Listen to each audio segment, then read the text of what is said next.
Hello guys, welcome in, welcome in. Fix this little drops thing. There we go. So if you guys watch for 30 minutes and 1 hour, you can get the Decaying Corona Staff Cosmetic and the Double Trouble Sword Cosmetic. Those will be available till tomorrow, it looks like, but we'll leave it up today. Hi. Prepping for the Diablo stream. They're doing their dev stream. Like 30 minutes.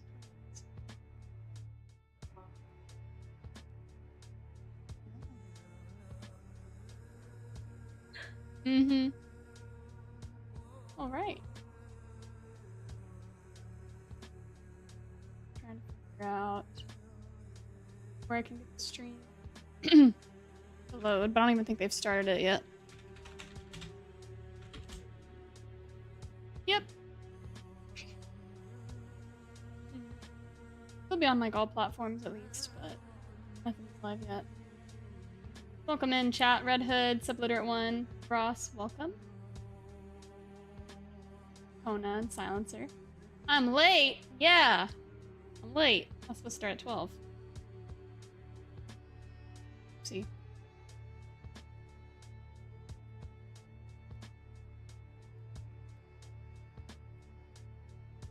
Get the drops thing updated as well, so you all can get details on that.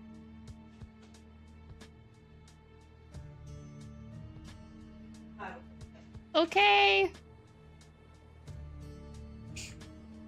Get Diablo cosmetics today and tomorrow only.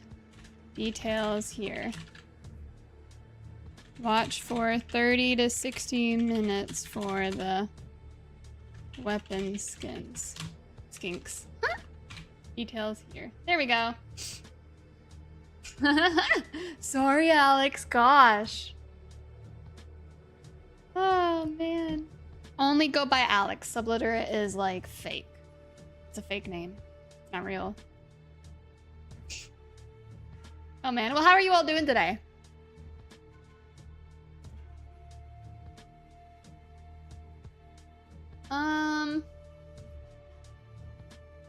There we go. We got the drops.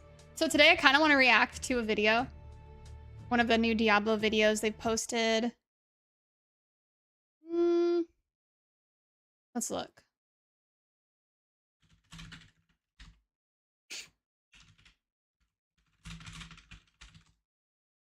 Really excited for the dev stream. Yes, I am too. It's going to be a lot of news for the expansion coming out.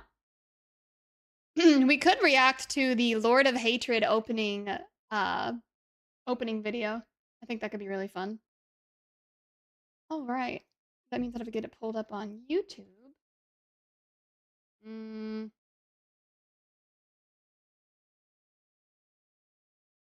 Slow today, guys. Sorry. Do it. All right, Mazio. Let's see you on YouTube. Let's go. Lemur calling me subliterate? One is the equivalent of my mom calling me Alexander. It makes me feel like I'm in trouble. Oh no, yeah, it's like, gotta call them by their first name, their middle name. Oh my gosh.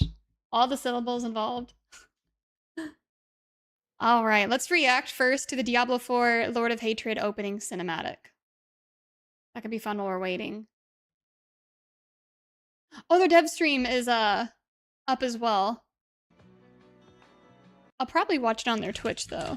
It usually streams a little bit quicker on Twitch. Oh, I can't wait. I'm so excited. 26 minutes for their dev stream. Full name, It Is Trouble. Yup. Yup. All right. Let's get our video prepped. This will be good. Make sure the audio is loud enough. We'll probably be doing a lot of Diablo stuff today, I'd say.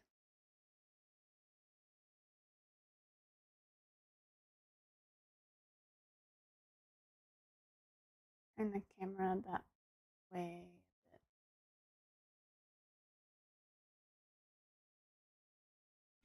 Wait, scoot this way? Hold on. Gotta get everything set up properly. That looks good. Ooh, I can't wait.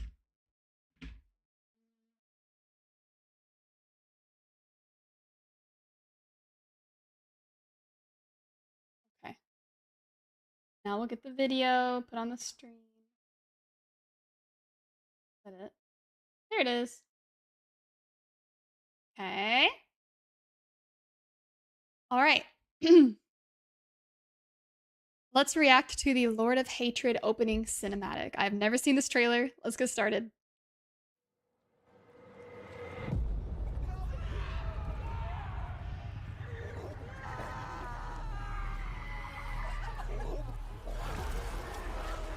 Oh!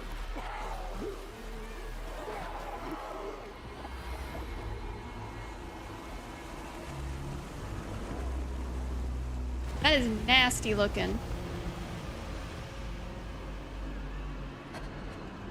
Oh no.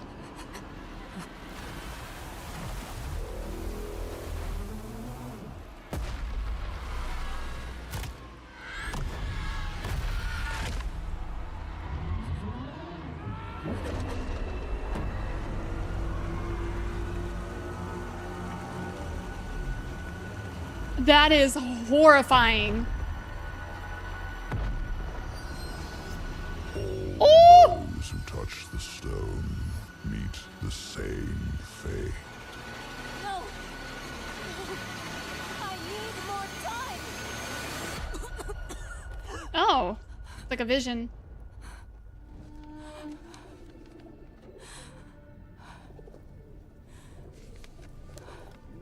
Oh! I just need more time. Dang, she looks rough. Nothing in those scrolls will save you, Neyrel. But I can. I want nothing from you. You've seen what awaits. You are a part of me. But I can make better use of you. I have seen what awaits. I will stop you! I am untouchable.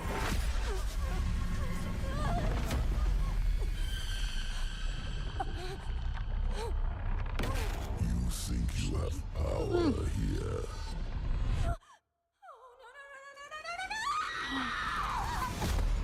What? I could do this for an eternity, Neyrel.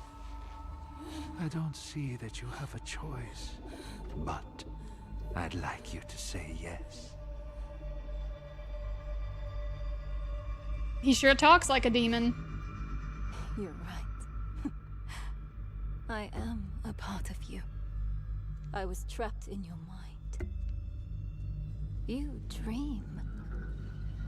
And when you do, an ocean of twisted horrors floods your mind. I saw the sun blotted from the sky. And the darker it got, the brighter the rage of man burned. Dang, we haven't seen Neyrel like this. I was lost. But in that chaos, I found your greatest fear. And I will tell everyone. Oh, child. What could I possibly fear? And the weak were made strong. The pack of lambs would feast on their shepherd. The prophecy? Oh, be careful, little one. Then comes a spear of light, piercing hatred's heart. No. Razed to the ground by a murdered son. Stop. And a daughter. Stop! I command you! Ooh, she scared the crap out of him.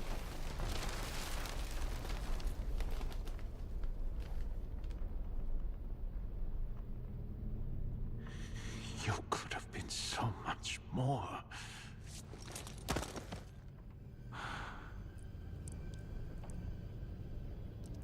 Oh, she got him.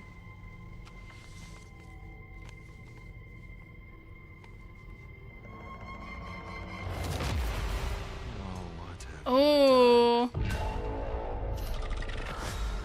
She's been doing her homework.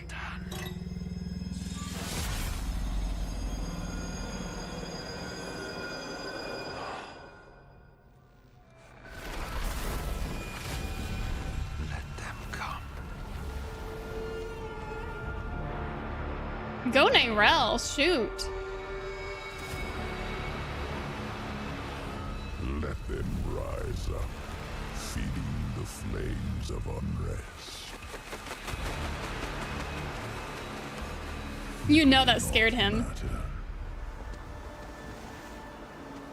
For I am And the light. And the way.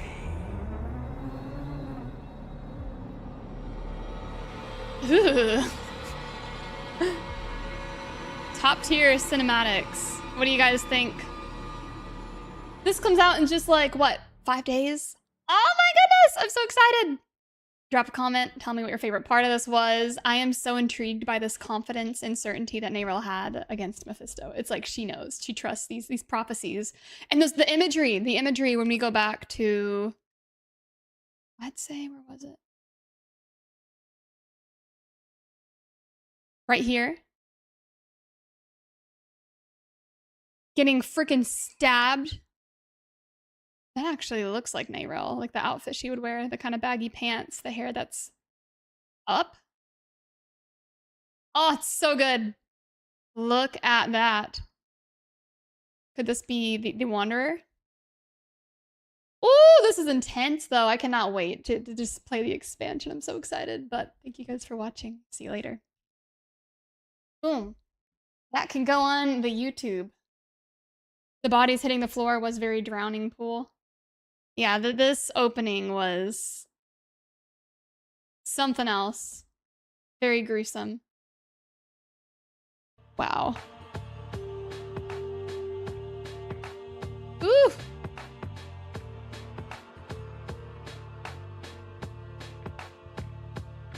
We can leave that full screen.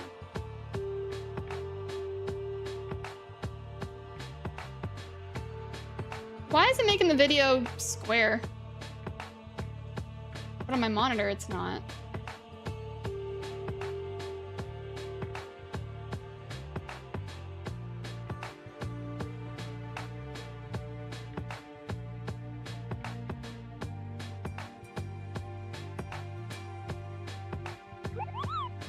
Hey, thanks for the follow. Welcome in. Did it record that whole video with just in the square resolution? Oh, that's gonna suck if it did.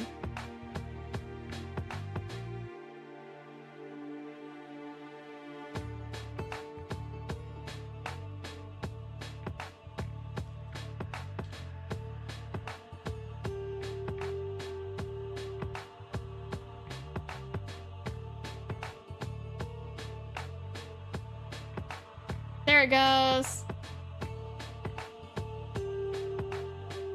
I have a feeling it recorded that whole video in the square resolution. Oof. That sucks. Let's check the recording. Maybe it'll show otherwise, but not looking too hot.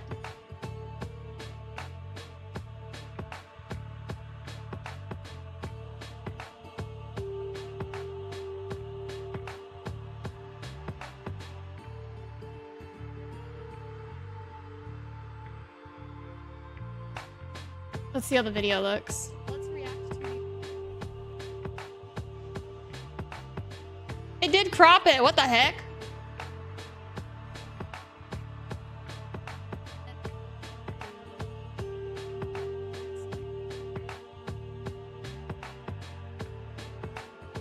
Lame.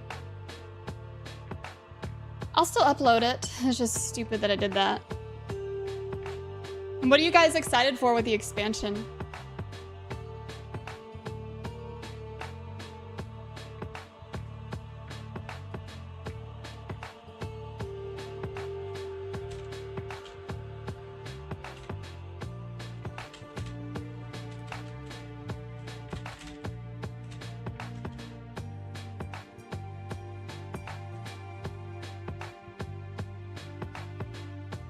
Gotta get a thumbnail up there.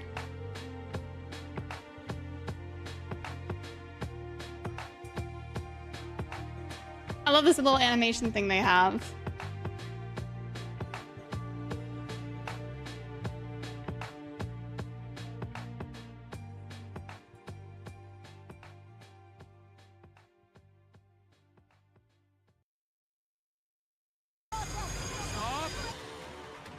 Now you guys get it in full screen.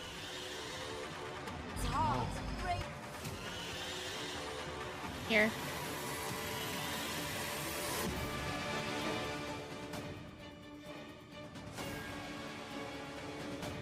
Oh, that music's kind of fire.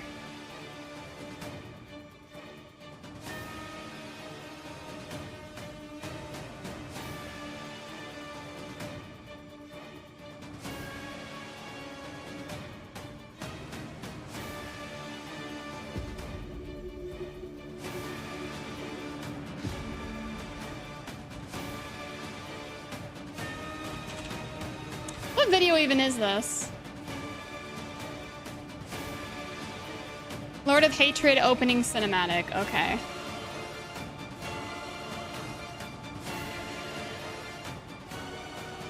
It's good music.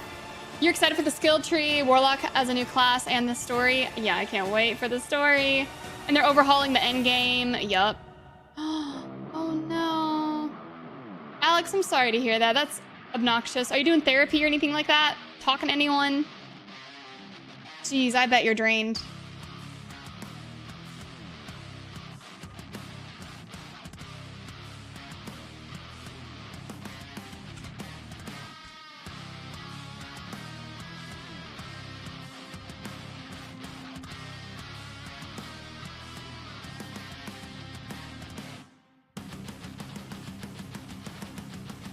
That music is just fire.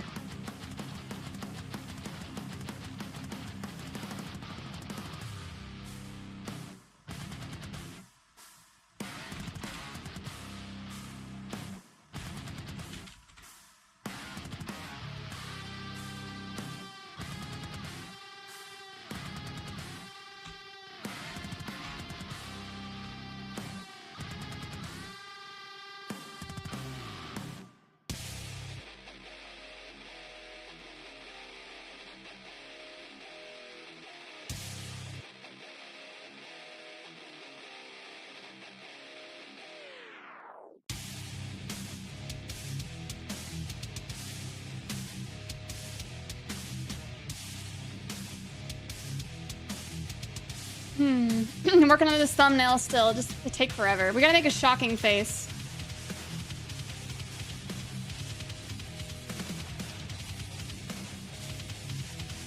There we go. That's a good one.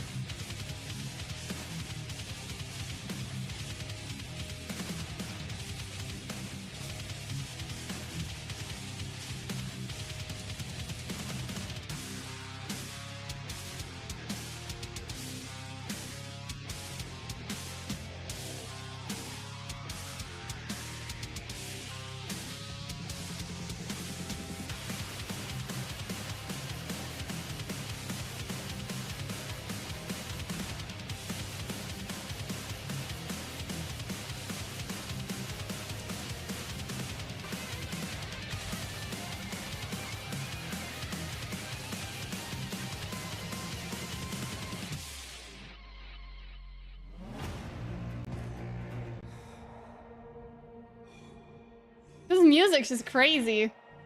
I'm so excited to get started.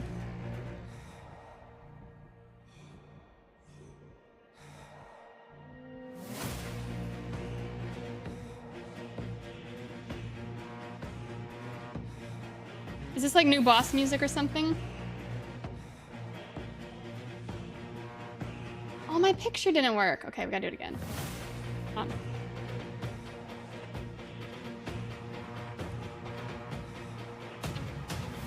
There we go. You gotta look surprised and so shocked. Bro! I would just take a screenshot from the video we did, but it's too small. So sad.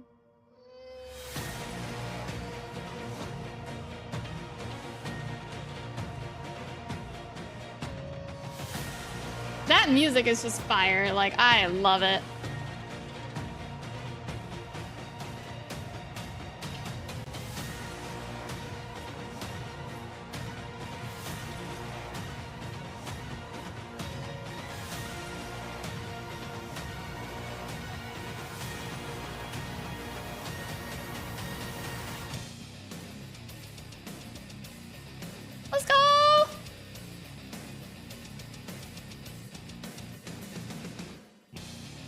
We need this whole playlist like on Spotify.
Almost done with the thumbnail. I don't know how people do these so fast.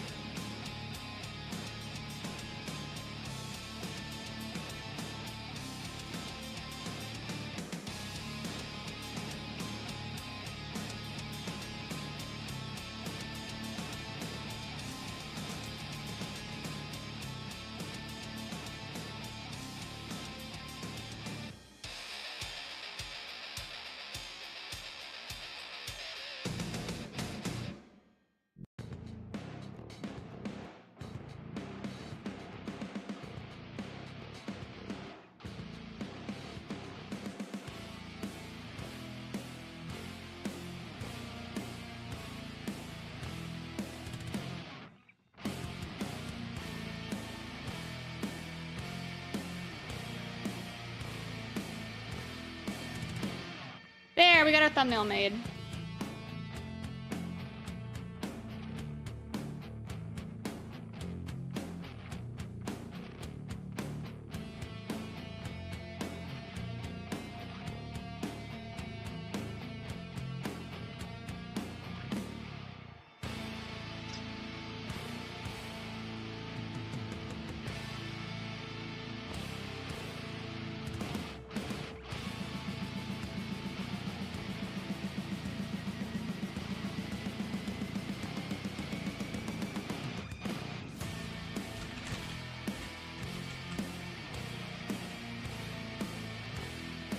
There, now we can post this on YouTube.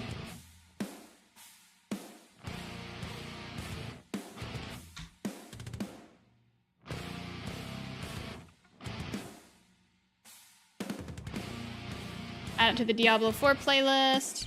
Endo, are you wanting to be in VC? I just saw you pop in chat.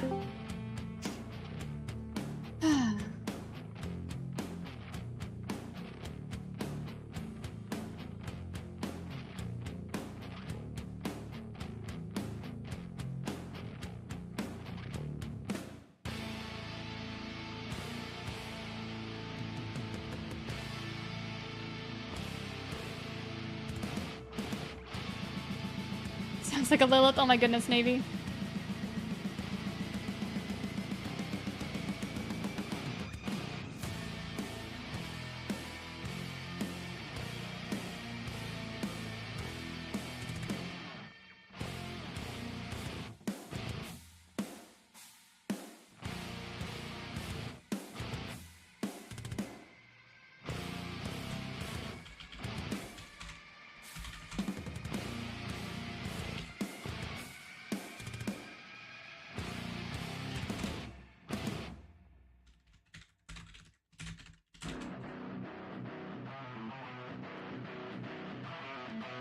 All right, video's posted, guys. There it is. Drop a comment.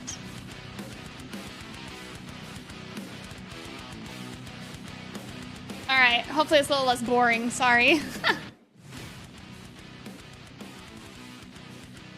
Wow, Alex, I'm so sorry to hear that.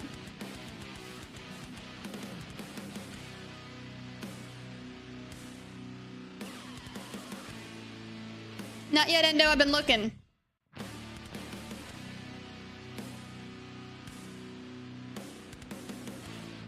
But yeah, if you guys are ever able to go through my Twitch clips, we're trying to find the video where Endo mentioned that Lilith is going to be a hero and she's actually not evil.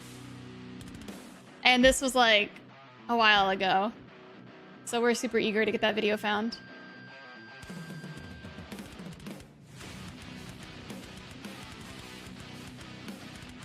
Endo, you want to hop in VC to react to this with me?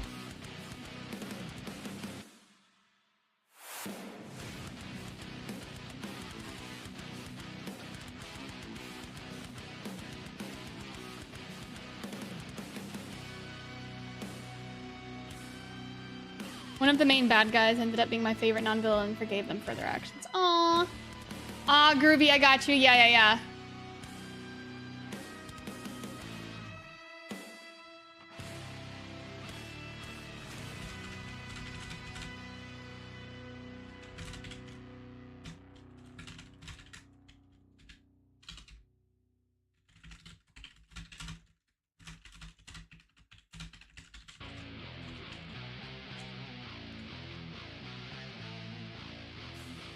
It posted it. Hold up. Here we go.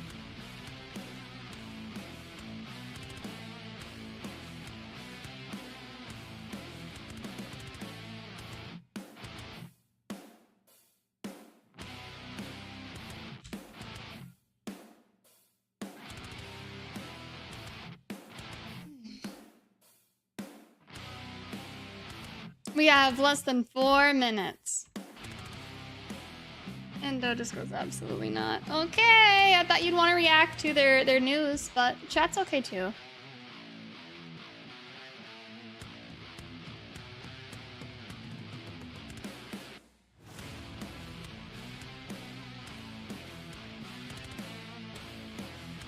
You will when you're ready. Hey, you do you.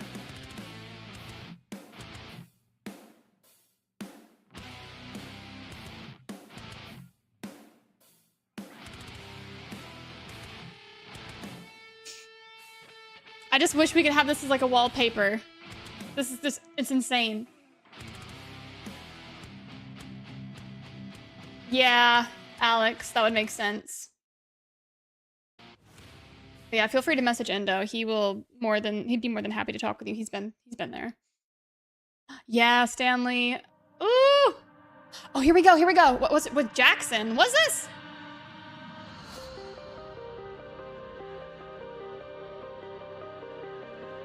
This is beautiful.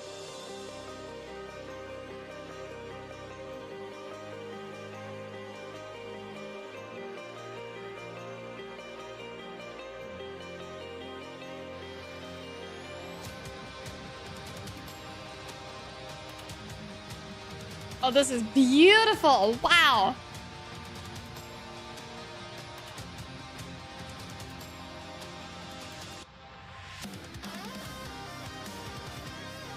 Ooh.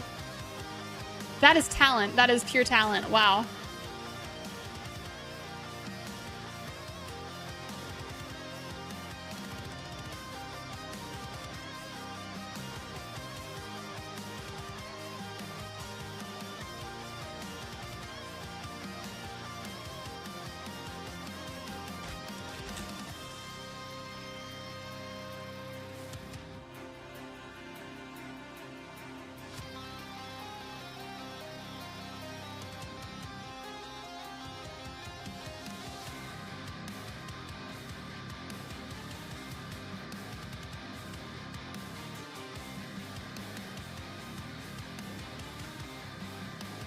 Wow, this is phenomenal.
Wow, that was amazing.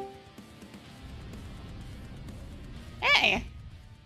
Hey everyone, and welcome to the Lord of Hatred developer update stream. We've got a jam-packed show for you today, but the first thing you saw is a limited series collaboration between Jackson Guitars and Diablo. Jackson Guitars created a guitar to celebrate the launch of the Lord of Hatred expansion, What the? and we've got one in the studio here with us today. This thing is absolutely badass, and that song you heard performed just now, it's called Celestia. It was written by senior composer Ted Reedy and performed by Cole Rowland. Whoa! If anyone can recognize where that video was shot, it's actually our original broadcast. Yeah. So a fun little trivia for you. But yeah, this thing is magnificent. And that song, Celestia, is actually from our unreleased Lord of Hatred soundtrack, which you can pre-save on streaming platforms now. We have a jam-packed show for you today, but first things first, we have a Twitch Drops reminder. So you can watch for 30 minutes and get the Decaying Corona staff. And you can watch for 1 hour to get the Double Trouble Sword cosmetic on any eligible channel in the Diablo 4 category on Twitch. We've got an FAQ Right for here, you folks. on the Dev Stream Announce blog, so you can go and check that out. And that runs until 11 a.m. tomorrow, PDT, so you got about an hour to get those Twitch drops. We did release the intro cinematic for the Lord of Hatred expansion. You know us, we're Blizzard, we love our cinematics, and this one does not disappoint. It really tees off the expansion and sets the tone for how this next chapter is going to go in Lord of Hatred. I do want to give a spoiler warning. There are some light spoilers in the cinematic, so steer clear if you want an unblemished experience, but I gotta say that cinematic is gonna give me some nightmares in the best kind of way, so go and enjoy. We've got The a lighting jam-packed looks stream for really today. good on his There's face. Like everything he you looks might wanna brighter know than ever. about the Lord of Hatred expansion that we're gonna get into. So we got a pretty lengthy video ready. I hope you get comfortable, get your snacks, get a drink, and enjoy. Let's go. To the Diablo developer update. With Lord of Hatred nearly upon us, we're here today to share a slate of exciting new updates. Before we dive in, we want to take a moment to thank our community for every piece of feedback, every post, every guide and critique video, and every moment you've spent with us in Sanctuary. We wouldn't be here without you. Lord of Hatred was made for this community. Now, join us as we dive into the story, classes, core progression, and the key systems. Let's jump right in. Lord of Hatred continues after the events in Nahantu. As we see with Neyrelle, no mortal was meant to carry the burden of a prime evil, and doing so leaves permanent scars. Neyrelle's journey transformed her, from her beginnings as a seeker of knowledge, to bearing the Soul Stone, and now to this final confrontation with Mephisto. Neyrelle grew from someone who admired the Haradrim to one who embodied their ideals. Neyrelle's tireless research has borne fruit, and she takes action with the decisive, selfless conviction that defines any true Haradrim. She was convicted. Now, That's a there's good way to put question it. A that pure generations conviction. of Haradrim have been pondering throughout their history. What is the point of killing a primeval if they always come back a generation later, after the last Haradrim have grown old, and there are none ready and able to take a stand against them? That dilemma, the cycle of the eternal conflict, sits at the heart of Neyrelle's research and pushes the story into its next phase. Knowing her time was running short, Neyrelle sent warnings to the few people she trusts, including Lorath Nar. As we march towards the reckoning, one thing becomes clear. Mephisto's plan is simple and terrifying. With the body of Akarat as a puppet, Mephisto has positioned himself and his pawns to be in the right place at the right time, and with the whole world watching. This sets the stage for our journey to the Skovos Isles, and our confrontation with Mephisto, the Lord of Hatred. And it's only the beginning. With Lord of Hatred, 2 new classes join the fight, the Paladin and the Warlock. They're designed to be instantly recognizable in both fantasy and moment-to-moment gameplay. New tools, new strengths, and new ways to approach every activity across Sanctuary. Both classes have been built with today's meta in mind, bringing fresh answers to familiar challenges, new build paths to explore, and new roles to master across every system Diablo 4 has to That offer. was a Zenith ultimate. The Talisman system is about giving you another way to express a build, giving you more room to specialize, items to hunt for, and more reasons to keep experimenting as you climb into the endgame. You'll see talismans built from a few key parts: your seal, your charms, and the combinations you create between them. The intent is simple: make the choices readable and make the results feel immediately different in combat. You'll find both seals and charms naturally as you play, across a range of rarities. Seals are the foundation. They unlock additional charm slots, roll bonus affixes, and in some cases, they can even change the rules for what charms you're allowed to equip. At the top end, unique and set charms are the most powerful. These are the drops that you'll be chasing deep into the endgame. Unique charms pull signature powers from the unique items you know today, so that you can harness that effect without being locked into a specific gear slot. Oh, yes, that's gonna be good. Set charms work a little differently. As you they're collect green, and of equip more course. pieces from the same set, you'll unlock increasingly powerful set bonuses. Before Torment, set bonuses are more general, class agnostic, easy to understand, and meant to give you a serious boost while you're leveling. In Torment, sets become class specific, harder to find, and built to deliver a bold fantasy, unlocking new archetypes and defining playstyles. Yeah, this endgame's gonna keep us for a while. The Horadric Cube is a legendary artifact for endgame crafting. Combine rare materials, transmute them into something greater, and unlock powerful he's so bonuses to pretty. fine-tune your build. More than a Yeah, tool, bear it companions? opens new ways to upgrade gear, experiment with options, and push towards true endgame power. Oh! Horadric Cube crafting is deliberate and impactful. You can take an item, add affixes through transmutation, and then upgrade it through the rarity tiers, up to legendary. Want to turn a great drop into a best in slot? Transfiguration is the way to ultimately finish an item, layering on a range of powerful effects with a chance you'll be able to transfigure the same piece multiple times. You'll also choose how you transfigure. Standard transfiguration is chaotic. The potential for reward is high, but there is some risk. There's even a low chance that you'll be able to transfigure the same piece multiple times. Applying an entropic tuning prism makes your crafting outcome more stable. This will reduce the reward ceiling, but it always delivers a clean upgrade. Perfect for items that are already incredible. For amulets, we have something special. The cube has an amulet-only transfiguration that can grant you a bonus legendary Hi, Solar power, Nova. and you can re-roll it as long as you have the rare material to pay the cost. We love the variety and craziness of adding an extra legendary power onto high-end gear, legendaries, uniques, and even mythic items. So we've distilled that fantasy into a dedicated recipe you can use specifically on your amulet. Beautiful. Sometimes the best way forward is sacrifice. You'll now be able to break down an ancestral unique to create a unique charm. The latest skill tree updates are here to give you clearer, meaningful choices as you build. So that Good. experimenting feels rewarding. Frozen and Orb is a path from fire idea skill! to fully realized build is easier to plan and more fun to iterate on. Itemization is the other half of the equation. With these system-wide updates, your item choices can meaningfully amplify a build, and they're designed to work in concert with everything else. Changes to legendary aspects, uniques, skill tree options, class mechanics, and more all support one goal, giving you the freedom to play your way. Let's look at a few examples. Ooh. What is better than kicking your enemies away? How about kicking yourself to your enemies? Kick's What? Madness variant lets you fly around the battlefield by turning kick into a mobility skill. Barbarians now have a variety of ancient skill variants that summon a temporary ancient to mimic your attack. Leap into combat with 3 ancients, then finish them off with a trio of ruptures. Druids can now choose their skills' shapeshift forms, and each form comes with powerful bonuses. Whoa. Human form grants more resources, werewolf form grants more offensive power, while werebear form improves your survivability. Trample's variant leaves sundered rock along your path and a large burst at your target. Trample can now be used as a werewolf, and rather than charging along Oh, the ground, Ellie would you like this quickly build. They leap completely changed it. Druids can now unleash the fury of the wilds. This unique ring causes your shape-shifting skills to grant berserking and ferocity.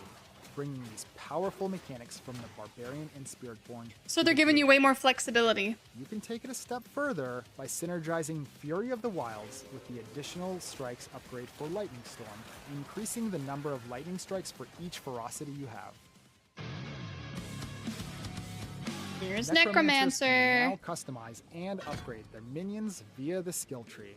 Skeleton mages are now a core skill, costing essence to initially raise, but lasting indefinitely.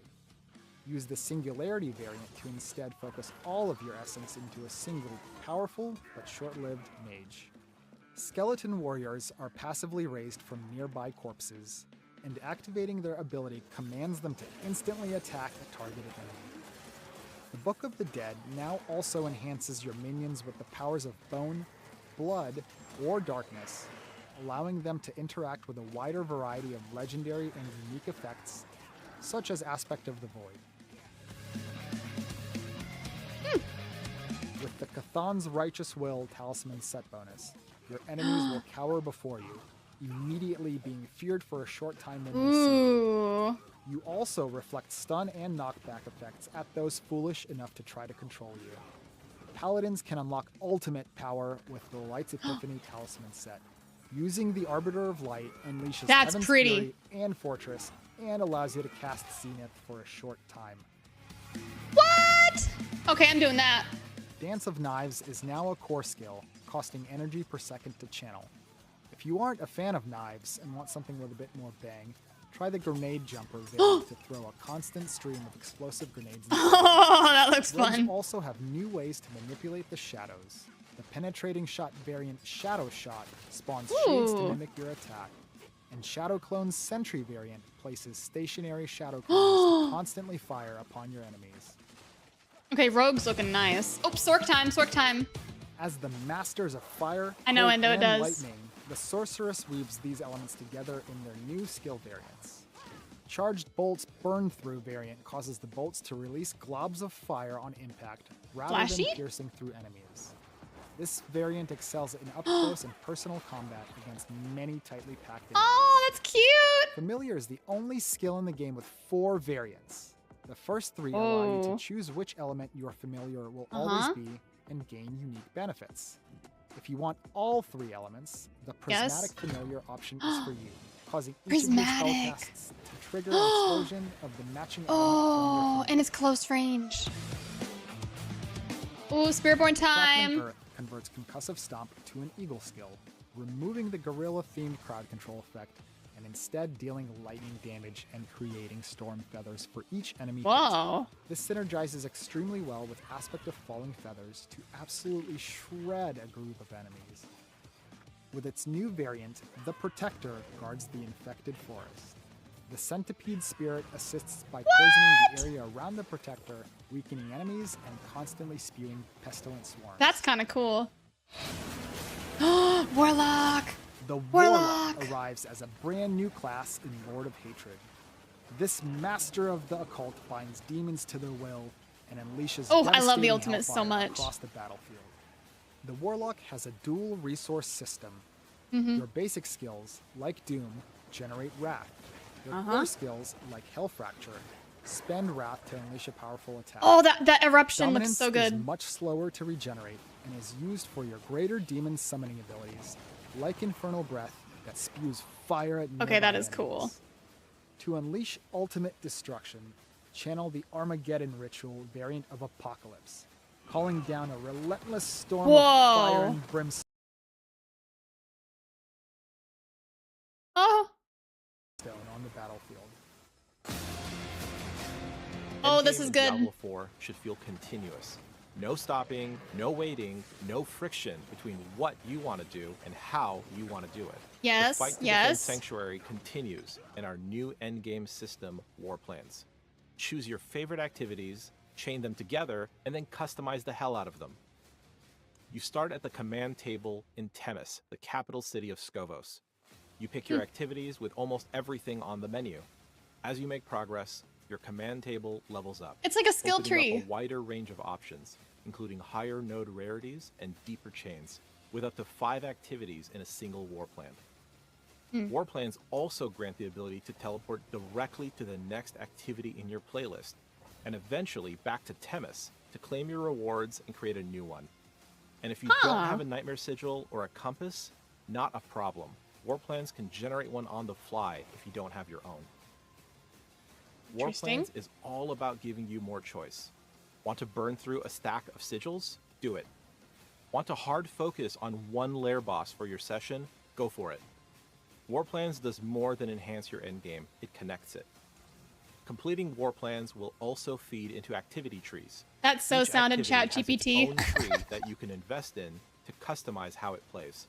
You earn 7 points per activity, so this is where you'll have to make real decisions.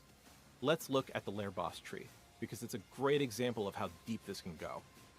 You can tune your rewards with nodes like Lair of Runes for more rune drops, Lair of Plenty for an extra horde chest, Golden Horde to convert low-tier items into gold, or exotic gold armor farming. if you're looking to gear an alt. Then there's cross-pollination, pulling lair bosses into other activities to remix your runs. Grigwar's Gambit can spawn him from Helltide chests. Embers of Anguish brings Andariel into the pit.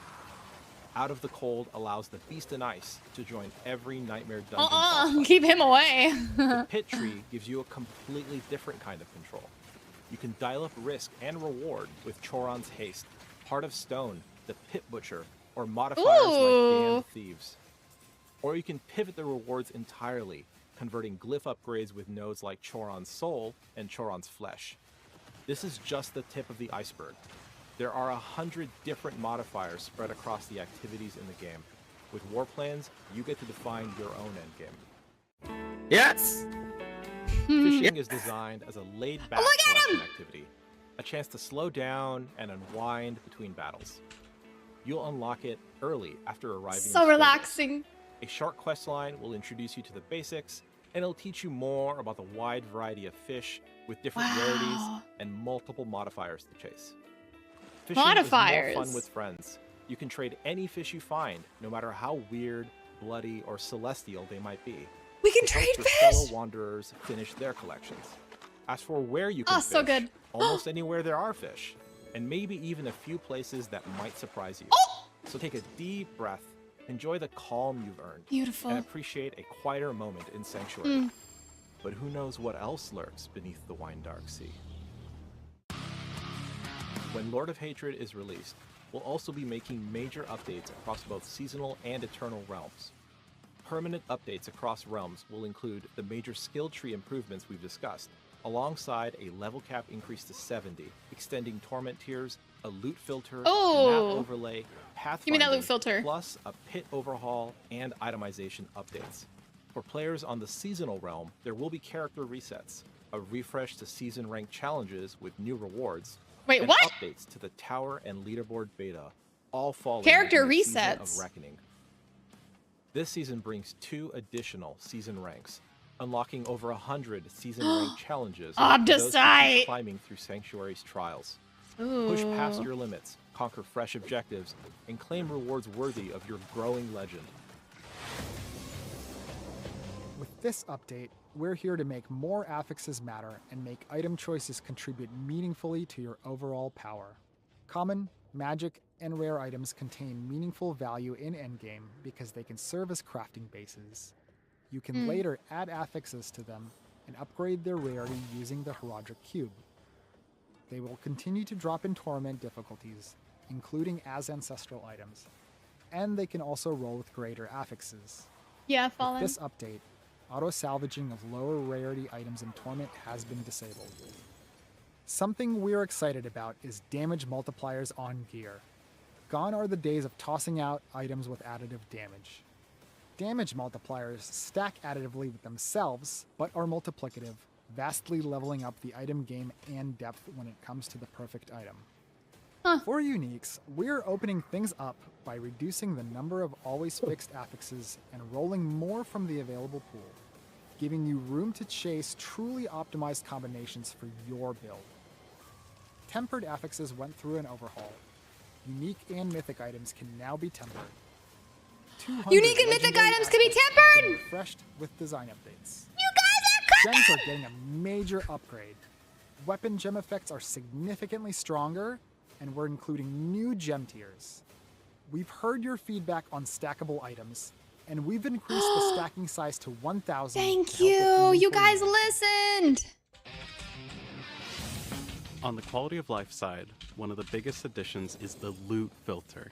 This is a power user feature the community has been asking for a long time. Yes. You can export and import filters, hide item text, hide ground effects, hide both, Yeah, Endo. or recolor text to make the drops that matter instantly stand out. Hunting for the perfect 4 out of 4 base, you can call out the affixes you care about and set a minimum number required, so those upgrade-ready items pop while the noise fades away. Loot filters will also support newly introduced systems such as the talisman. And it completely changes how combat and moment-to-moment flow feels in Diablo 4. When the overlay is up, the minimap gets out of the way to broaden your view of the game space, and you've got quick controls to tune it on the fly. Keybinds for opacity, keybinds for zoom, and options to adjust the coloration of the overlay to match your preference. For those looking to continue with a smooth flow, you can enable pathfinding, which draws your route through Sanctuary directly to your destination. You'll no longer need to stare at your minimap to make sure you're headed the right way. Yay! The level cap has I need that. increased, expanding the ceiling for long-term progression. Torment tiers are being refined as well to support a consistent feel as you progress further. And to match, the rewards track better with the risk you're taking. be tempered. We've made important improvements to layer bosses, focused on clarity, choice, and cleaner loot chasing. Every layer boss has its own dedicated pool of unique items. Layer bosses now share a single key, and all greater layer bosses share another, reducing friction and inventory space. Bartok and Astaroth are now in the layer boss system, and the Butcher is now a greater layer boss in both Seasonal and Eternal Realms. Lord Zir is now only one click away on the world map. We've made updates to runes to reduce friction and make progression smoother. The result is a more streamlined system and an indirect buff to farming the specific runes you care about. The rune pool has been updated and we've removed underutilized runes. All remaining runes now fit cleanly into the Socketable's inventory. Unique and mythic items Runes have also been heavily integrated into our Herodric Cube crafting system. Pit improvements are here, along with tuning and quality of life updates to make each run more exciting and more rewarding. Some of the improvements you've seen in the tower are coming to the pit, and we've also removed a few legacy systems along the way. The pit has grown, literally. Every run now spans 5 full floors, clearly marked by pit depth, so you always know how deep you've gone and how close you are to the finish. Floor generation has been rebuilt from the ground up for smoother flow, less And don't you hear frustrating this? dead ends, and a more consistent rhythm that keeps you moving forward. Nearly every environment in the game can now appear in the pit, pulling from both expansions good. and past seasons. And there Oh, are we needed rare the floors diversity, where yes. you stumble onto brand new layout mashups found nowhere else. To keep the focus on action, we've also removed death and resurrection penalties along with boss shadow attacks.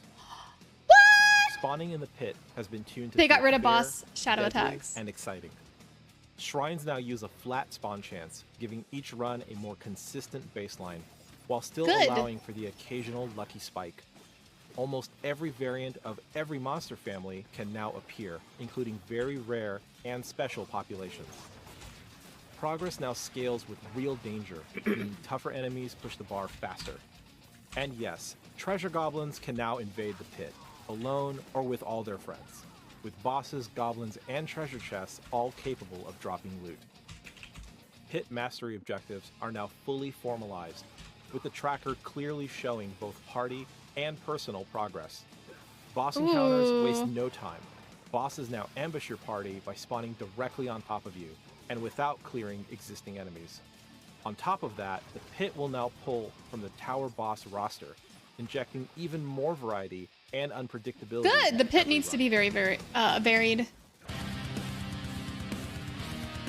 Since we introduced the tower and leaderboards, it's been incredible to listen to your feedback, watch the competition evolve, and keep learning right alongside the community.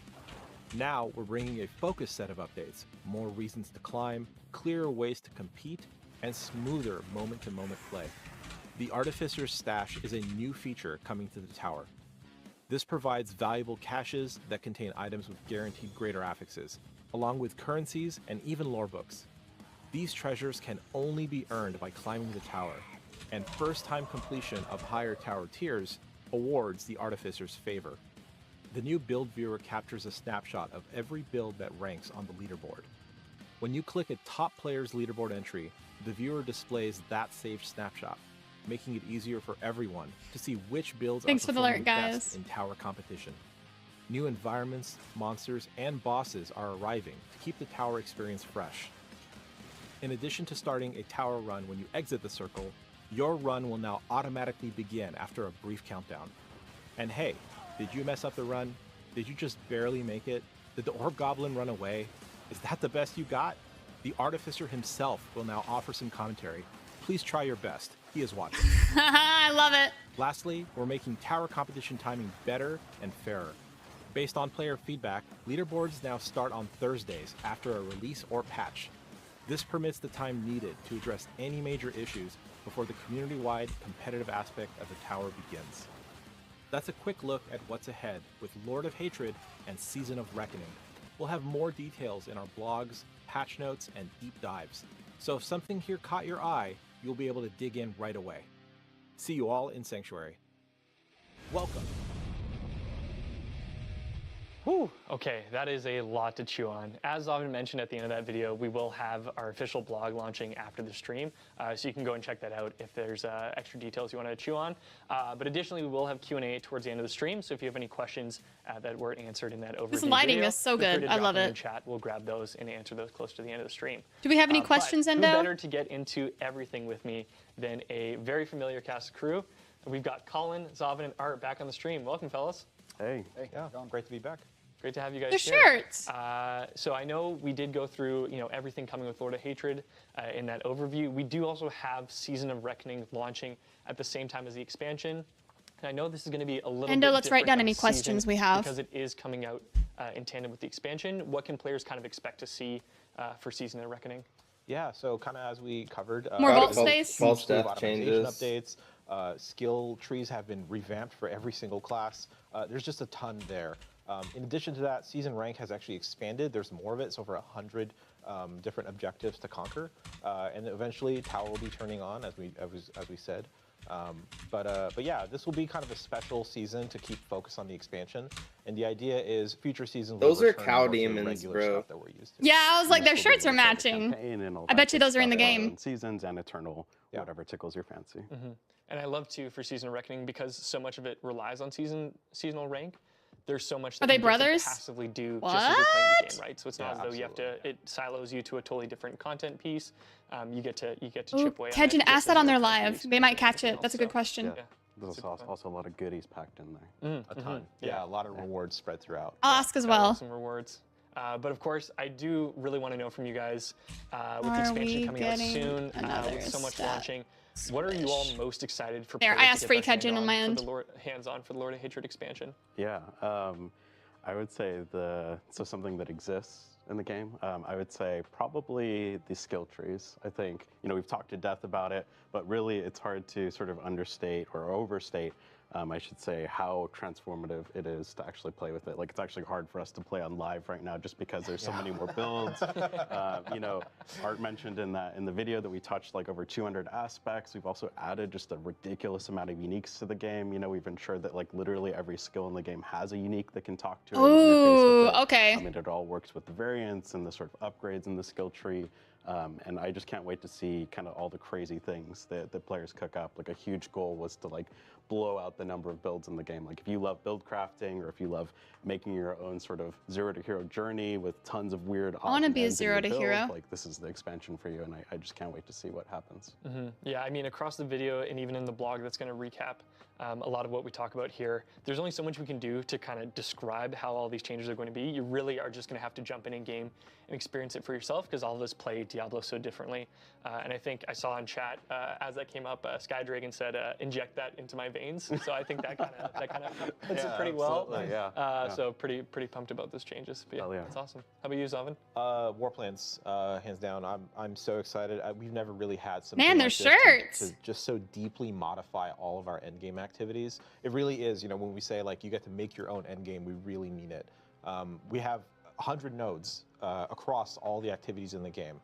Some of them actually cross-pollinate, so you can put, make choices in one tree that modify another one. So there's just a bunch of variety for players to kind of chew on, sink their teeth into. I can't wait. It's such a different way to think about what you do in your moment to moment in the end game. There hasn't been anything like it since. So. That's awesome. Yeah, I think much like the skill tree, it's fun to tinker and craft all these things, and then it's even more fun to send it out into the wild to see what crazy combinations people come up with. Yeah, and then it's especially in tandem with all the skill tree stuff we're doing, right? You get to change kind of how you do the end game and also what your end game is. You get to control kind of both halves of this now. That's rad. That's rad. How about you, Art? Yeah, I'm definitely excited to see what kind of builds people cook up that we've never even thought of, right? So, for me, I mean, definitely excited to have people try all the new systems. Skill tree. There's a talisman. There's the cube. We've kind of redone everything, updated everything. But really, what excites me most is just kind of players experiencing all of this together, like holistically in concert, for the full, for a brand new Diablo experience, really.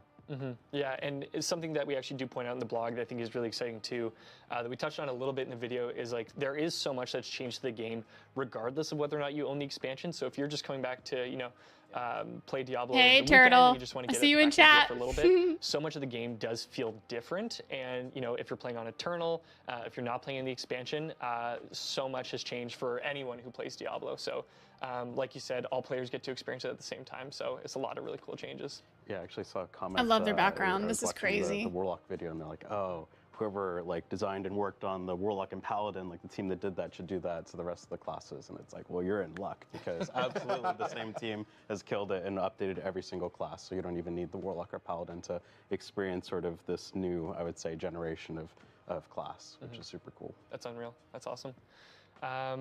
Excellent. Okay, so I know we've got some questions that we've gathered in Twitch chat. We're actually going to kick it over to Q&A now and answer some of your questions that you've been dropping in. So first things first, we've got a question here. We've seen a lot of reactions and feedback on inventory. Can you guys speak a little bit on some of the things we've seen? Oh, inventory? Yeah, so I think some of this has been reaction to some of the reviews and stuff that have been coming out. And for what it's worth, anyone who knows Marak, our favorite dancing Fallen, he was kind of available We in love those Marak. things. And so we had a lot of people loading up on stuff. Generally speaking, we've made a lot of changes to the game, which actually I'll let these guys kind of chip in and give some answers to. But starting with, we actually have, if you buy Lord of Hatred, you get a stash tab. So inventory pressure has been something we've been thinking about how to relieve, and that's one way to do it, but there's a bunch of other stuff we want to do it. So if there's something you want to talk about. Yeah, I mean, I'll say one of the changes that we made was essentially to reduce and remove incense and elixirs, because we felt like it was one of those really annoying uptime games that just wasn't super fun in the end game. To compensate, something we saw people use these for is the XP boost. So we've actually massively increased the amount of XP you get from monster kills while leveling up, which actually translates much more into the difficulty tiers as well, because a lot of the difficulty tier XP comes from monster kills. So we've massively increased the amount of XP for monster kills. You don't have to go and do quests now to necessarily get to max level quickly, which is awesome. Art, I know we've also done a ton of stuff on the lair bosses. Yeah, definitely. I think across all kind of inventory tabs, lowering inventory pressure was really, really important. So you saw in the video, everything that's stackable stacks to 1,000 now. We've removed runes, so they all fit in your inventory. We've consolidated a bunch of other things like layer boss keys. Something else that we've done with the Haraja Cube is just give an outflow for a lot of items that you may pick up that are once you get into the end game, oh, it's not really worth my time using blue and yellow tributes. I'm like, okay, cool, you can take those, you can combine those up into higher rarity tributes, and we've done this across a bunch of things, so it should be generally much easier to keep everything in your bags and not have it overflow into your stash. Yeah, and to re-clarify the infamous screenshot that we've all been looking at with several thousand. Oh yeah, they're asking about Switch 2. I would definitely get it on the Switch 2. 100%. Please let me play this in bed. I play on the Ioneo though, but Switch would be amazing. Thanks for clarifying that, Colin. That's great. I've got a question from Galbatorix_90. My question to the devs, really excited about everything coming with Season of Reckoning and the Lord of Hatred expansion.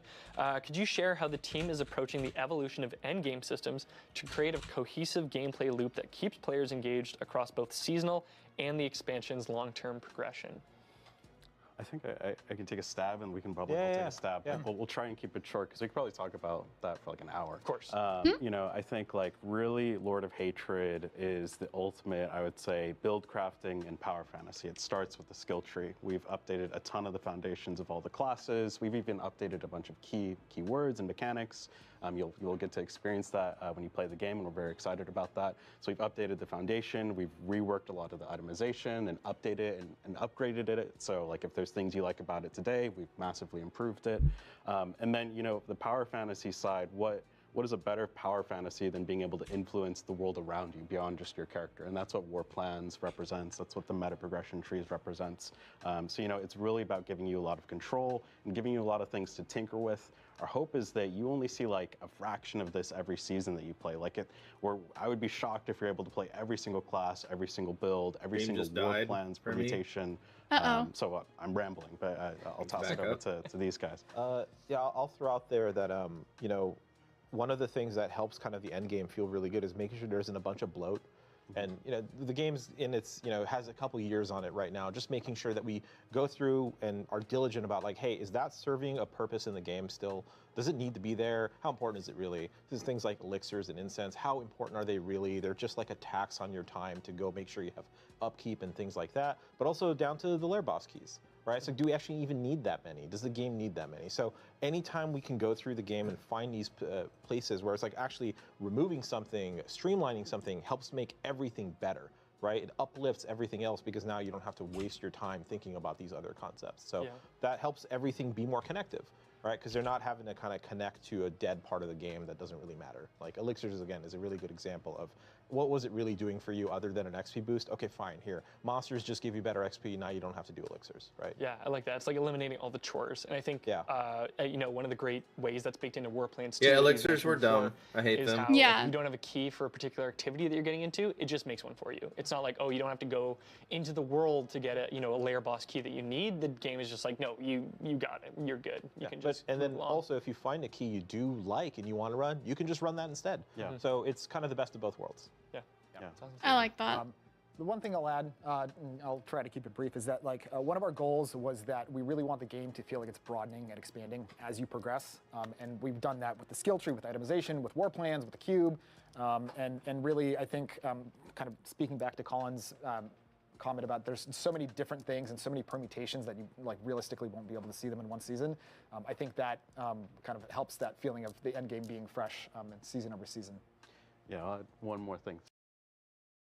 Sure. That too, and you'll see some of the seasonal mechanics that players have really loved and enjoyed baked into War Plans. So, you know, this is something as a system we hope to sort of improve and expand over time as we do new seasons. We have this really cool system where we can inject fan favorites back into the game, you know, if we think that it's going to make a better and more fun experience. So we think it's going to give us a lot of tools and the players a lot of fun things to fuck around with. So, Yeah. And I would add, that is true about all the systems that we've been talking about. The cube, the talisman, all these things are primed for that kind of treatment in the future. Yeah, that's rad because I feel like every season, whenever it wraps up, we always say like, hey, will this come back? It's like, well, we might find an interesting way to bring it back. And this is a huge way where a lot of those systems are going to be coming back in a really fun and cool way.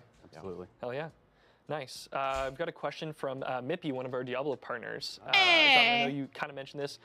Will the tower go live with the start of the expansion, or will the beta go live at a later time? It is just a little bit later. So we want to, you know, we've heard, hey, if we're going to be launching the competitive aspect, let's just give a little bit of time, just a little bit to make sure things are good and it's a fair competition and things like that. So Better be a week. The details are on the blog. You can go check it out. But it's going to be starting kind of not just in this case, but we're seeing this as the standard a few days after kind of the patch, right? Just to give ourselves some time to even things out, make sure there isn't any weird bug or anything like that, and then everyone can kind of jump in a fair way together. Yeah, it's nice. Eliminate all the bugaboos right off the jump, and then Yep. yeah. Did you get just say right into it. bugaboos? Love it. Question from Farina at Diablo. How will war plans function in multiplayer? Will it evolve the war plan for the whole party or just for the party leader? Yeah, I can take this Yeah, one. go ahead. Ooh, good right now the question. war plans are per player, but what we do is if you and I are playing, or if we're playing as a party, That's not good. everybody gets essentially like a chunk of the reward, baseline reward. So if Zavin and I are playing and we do a Nightmare Dungeon, Zavin has a Nightmare Dungeon node, I will get essentially a reward cache and reputation or meta progression, we should say, for the Nightmare Dungeon skill tree. So it ensures that, like, when you're playing as a party, it's still official, even though the boards aren't always synced. Nice. Sweet. Question from Fame, another Diablo I don't know player. if that's going to end up Does the efficient. fish collection reset every season, or is it an it's not account good. one and done kind of thing? So It needs once to you've party collected a fish, sync. They you've need to collected a add fish. party sync to that. That's But going to beyond cause that, you problems. can fish for as long as you want. You can catch duplicates Yeah. of stuff. You can. It's not a one and done system. Like it's not like a quest, right, or a campaign thing where you just kind of do it once and you're done forever. You can keep catching fish, but the actual act of marking them collected, you have collected them once you've already found them. Heck yeah, nice. Hmm. Loathe Burger, another Hey! Diablo partner. Will the loot filter highlights reflect on the minimap? So that's something that we're looking to sort of, it's not, I'll say that right now, it's not going to. We are looking to essentially gather a bunch of feedback on the loot filter. It came in hot. It's one of those things that we know players have been asking for, and we felt like, let's give this to the community. It's very much a tool driven by the community, so we want to hear what are the things that you want to improve in the loot filter. So please give us that sort of feedback. We know that's something that I personally want. I think we all want it, so that's just one of those things that we'll file away as like, we're going to improve the system. Oh yeah, Do Heard it. here first. It's one of those things. It's like we are adding a map overlay. So there's a whole new way to kind of look at the world around you now, just because of that. And we really want your feedback on how this is going to be interacting with both those maps, right? Not just the mini map, but also the map overlay. So let us know how you guys like it.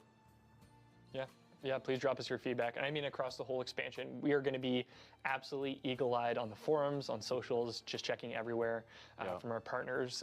We're really, really eager for the feedback, and we're also excited to just get this into everyone's hands. Yeah, absolutely.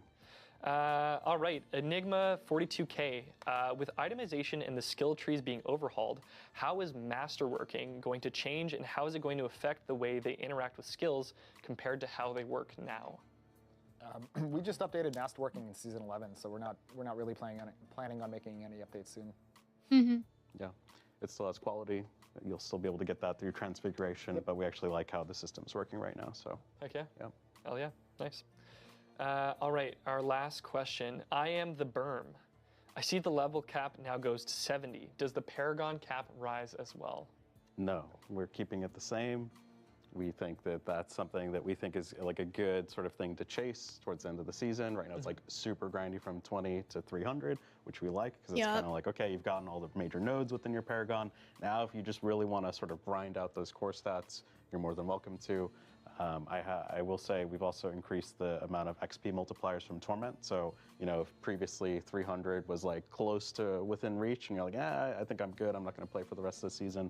The deeper you go into Torments, that'll make that faster. So probably more people are going to end up reaching that max level. So yeah.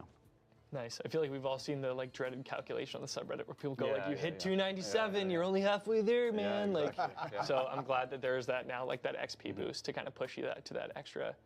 And there will be something fun we'll talk about towards the end of the stream, specific to Paragon that players should get excited about. Yeah. But that wraps up our Q&A actually. We're getting close towards the end of the stream.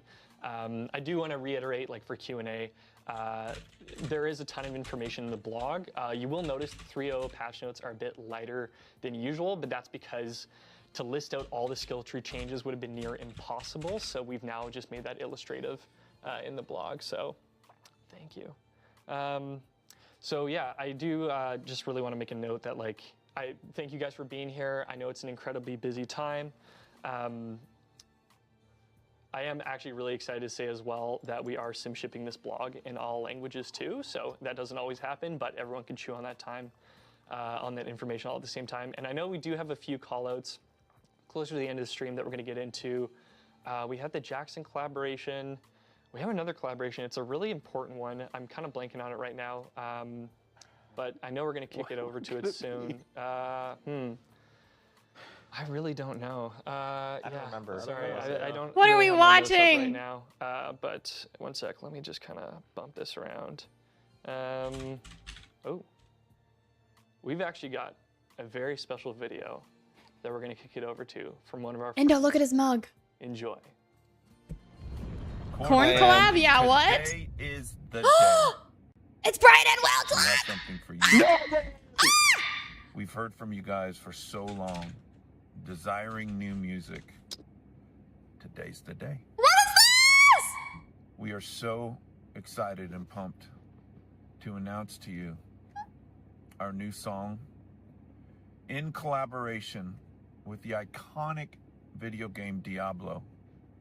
Yes. The song, titled by Jonathan Davis himself, is called Reward the Scars.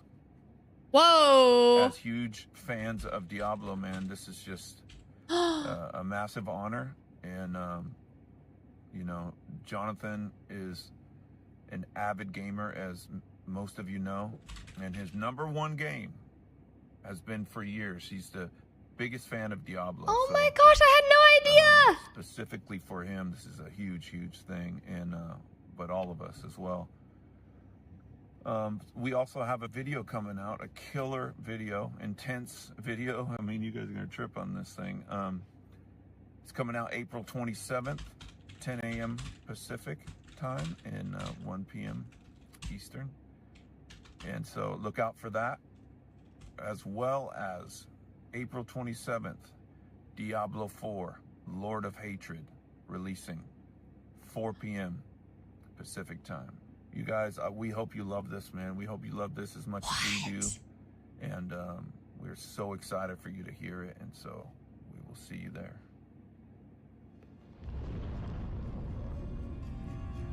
That's right. Thank you, Brian. You heard it here first. Lord of Hatred releases April 27th at 4 p.m. PDT, and Korn has put out their first single in 4 years. Reward the Scars is out today, and that video releases on Monday. We showed it off to the team. Brian wasn't lying. It's pretty badass. You're definitely going to want to check that out when it releases, but we've been so pumped to partner with Korn, so that is absolutely fantastic. And Korn announced that the game's launching a day early. That we can show you now to show the entire global release for Lord of Hatred expansion. Istanbul, I hope you got your Turkish coffee ready because it's going to be an early morning for you. But there's that release. So it'll be now. 6 p.m. our time. Releasing this in the blog and on socials following the stream, so you can check out when Lord of Hatred goes live for you. Additionally, today, pre-download goes live at 4 p.m. PDT on Battle.net, Xbox, and PlayStation. So you can pre-download the 3.0.0 build, so when Lord of Hatred releases, you'll get into the expansion that much faster. And that begins rolling out at 4 p.m. PDT today for pre-download. So go and check that out. I'm also very excited to announce, or not announce, we've already had this promotion live for a little bit, but we've partnered with Trolley Gummies. Again, you can go to your local grocery store red and 40 out of here. get a bag of Mephisto branded Trolley Gummies. Okay, I do want the you'll code actually be though. able to get some weapon transmogs with your purchase, so you can go check those out. I have to say, ever since we partnered with Trolley for Vessel of Hatred, there has been a rotating trolley bag in my household. I absolutely love these things.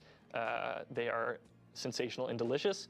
And while you're at your grocery store, you can actually get a case of Diablo 6 p.m. branded Navy. Fanta. We've got cases of Fanta Crimson Cherry with the Paladin on it. And with your purchase, you can also get an exclusive in-game reward. It is a town portal that is Fanta colored, which is pretty phenomenal. So you can go get your trolleys, get your Fanta.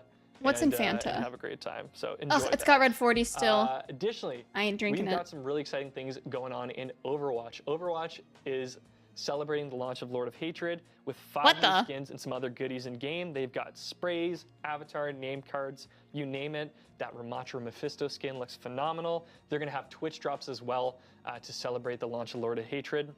And they're also bringing back the original Overwatch Diablo skins that are available in Overwatch. So you can get the Moira Lilith skin is coming back, the Reinhardt Imperius skin, and a whole lot more. So you can go and check that out in Overwatch. Those skins look absolutely phenomenal.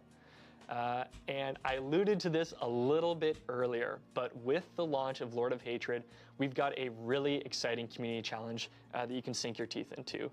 So starting with the launch of Lord of Hatred, the Hatred's Downfall Community Challenge is here. And with the help of the community, you can earn this Helm of Hatred for everyone in Diablo 4. The challenge is this. Globally, we need to earn 266,666,000 Paragon points. Now that's across Eternal, that's Whoa. across Seasonal, and that's for expansion owners and expansion non-owners. So everyone who plays Diablo 4 can participate in this. Casual dads on the weekend, I see you. You just need to get to the end game and start earning those Paragon points to jump in. We will be updating our global total on Tuesdays on our social channels, and we'll also have an in-game message that will, check it out Monday and then update you on how the community progress is going. So let's all band together, earn those Paragon points, and earn that Helm of Hatred in-game, which looks super sick. Super, super sick. We are also going to have Twitch drops that are going live for the expansion, so you can go check those out in our blog. Yay! You can get the More Twitch drops. Skull Bloody Axe cosmetic. We've got an emblem as Yeah, well. Viola. And we've got this Ooh, the emblem. gigantic mount trophy cosmetic that you can earn through both Twitch drops and support a streamer. So you can check out the details in the blog for those in the Diablo 4 categories. Go and check those out. Additionally, I don't like as the Lord of Hatred comes flag out, as we're much. all Maybe really they have like a excited to see your matching armor reactions, set. So be sure to tag us for on the horse. socials, whether you're a streamer or a fan. Between the campaign, any sort of big reveal, we've all just been working on this for I like so the long. flashy We're really excited to cosmetics. see how you experience the expansion. So please tag us. We're really curious to see your reactions and how you enjoy everything in the Lord of Hatred expansion. Now, before we close out the stream, I do want to kick it back over to the devs we have here today. Colin, Zav, and Art, is there anything you want to tell the players before they jump into Lord of Hatred? I'll say thank you to everyone who's been kind of with us on this journey. This is Aww. we are very excited to kind of close this arc, this Age of Hatred arc that we've been kind of building towards. So thank you to everyone who's been playing with us this whole time. It's been exciting. I cannot wait until everyone jumps in and sees it all. I can't wait till I can do that. Go ahead. I'm thank you, and I'm just ready to blast with everybody, like straight up. Yeah, me too. I mean, honestly, it was kind of a bad idea to put Art up here. I'm surprised we didn't say anything, messed up. But yeah, no, I can't wait to party with Art. We're gonna blast the shit out of the game, and it's gonna be super fun. Can't wait to do it with all of you. Can't wait to look at all the guides. We've kept a lot of things under wraps, so I'm super curious to see, how our build creators and how everybody who engages with the game cooks up some really cool stuff. So Yeah, I think even through like all the times we've met up for these streams too, it's like the energy is palpable that we're just so pumped to get this thing out the door and into the players' hands. Like, couldn't be more excited for it. So. Yeah, absolutely. Even the last boss. Oh, Mm, it's gonna be cool. There's so much to discover for people. I can't wait. There's going to be so much. Yeah, it's going to be unreal. But yeah, thank you, all three of you, for being here. I know it's an incredibly busy time, but thanks for being here for the live stream. I want to give a huge thank you to the production crew, to Rich and everyone behind the scenes. It They takes did a lot so of people to good. make these streams happen, so thank you to all of you. Thank you to Team 3 for all your incredible work on this expansion. It's really going to shine through. You guys are an incredible team, and it's an honor to work here and be a part of this. And thank you to everyone at home for tuning in and for playing Diablo 4. We wouldn't be here without you, and it means so much to us that you've been here. And Lord of Hatred launches April 27th at 4 p.m. PDT. Pre-download goes live today at 4 p.m., and we will see you all in Skobos. That was so good. Aww.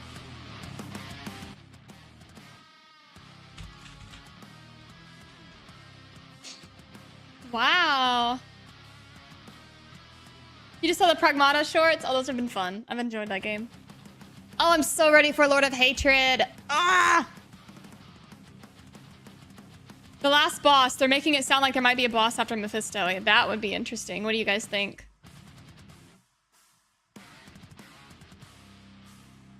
We'll see, Navy. I might be doing something. They rated Wudijo. Let's go. Is it out? All right. It's only 90%. Man. Okay.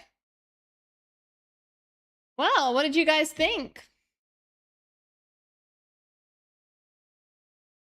You have to stay awake at 2 a.m. your time to play Lord of Hatred? This is going to be very Oh. different.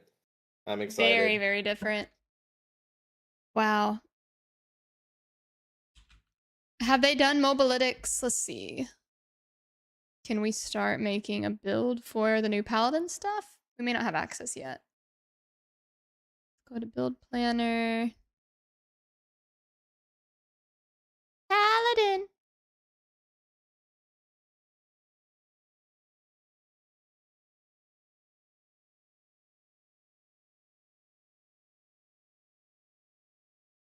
Let's look at the skill tree and see if it's changed.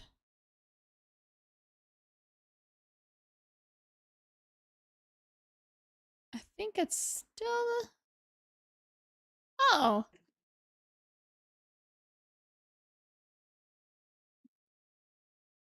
It still looks the same. Okay. Dang, not yet. Oh, love that Big Mac. Endo's been working on the new Warlock summoning build. If you guys want to check it out, here's a link.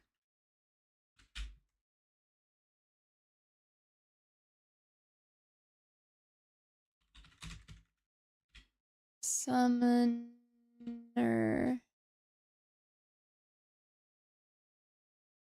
Warlock.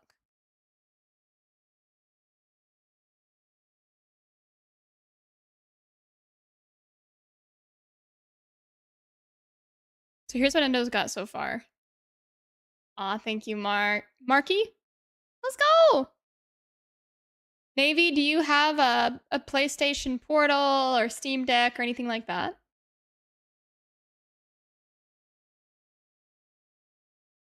Yeah, it looks really fun to play.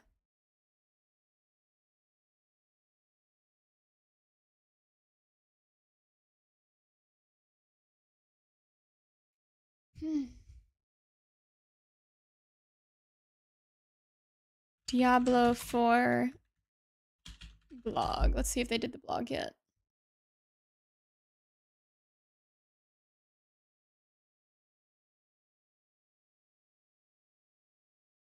If it's through PlayStation, you can do remote play there.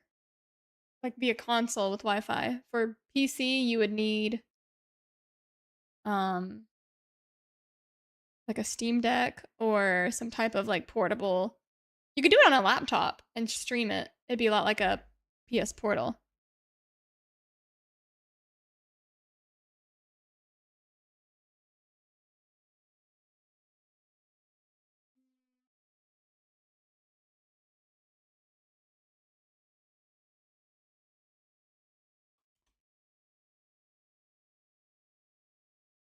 Yeah, nothing yet.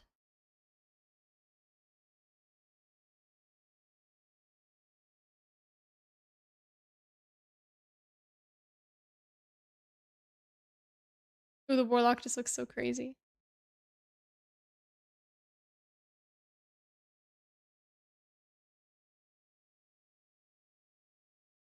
They did really good on their website.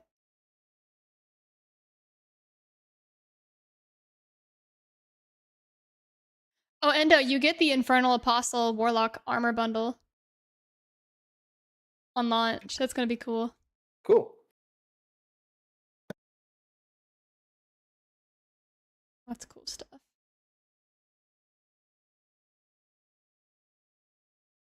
Yeah, Navy, that kind of works. I tried it before. It wasn't super stable for me, but maybe I did something wrong.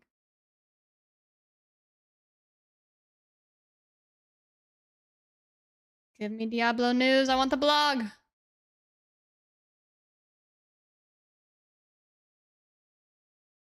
Give me the blog, dang it. You've been seeing a ton of videos about the Shadow Claw Warlock build? I've not heard of that.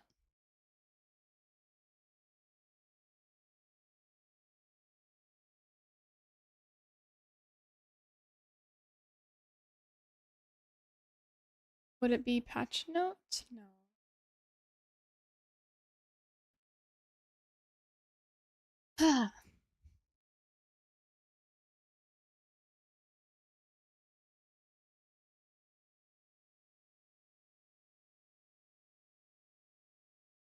Give it 20. So impatient. Ah!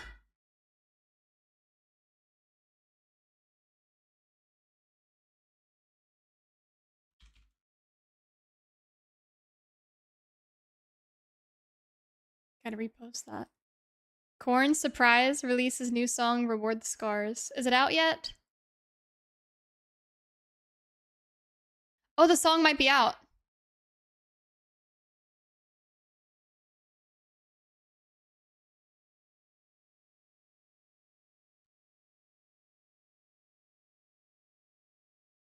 I know the song is out, the new Korn song. Sick.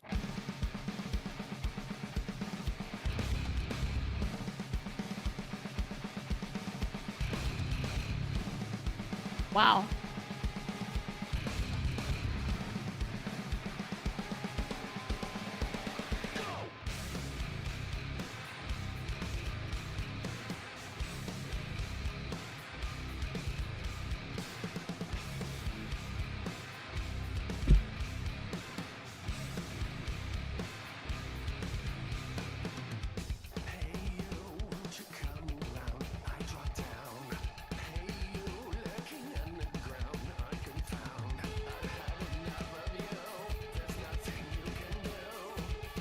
Whoa.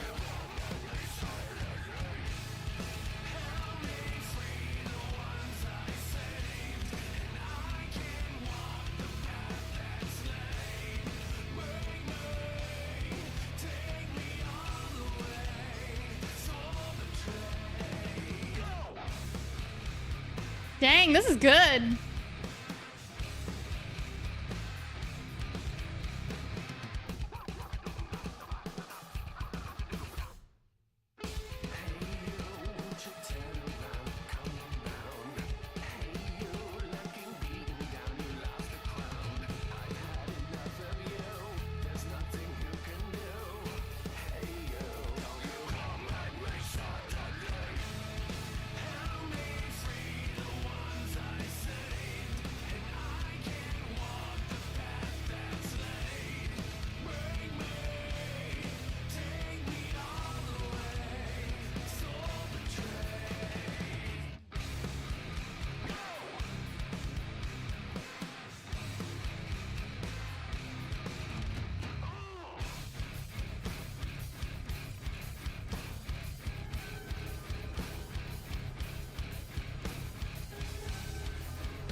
This is crazy. I love listening to this.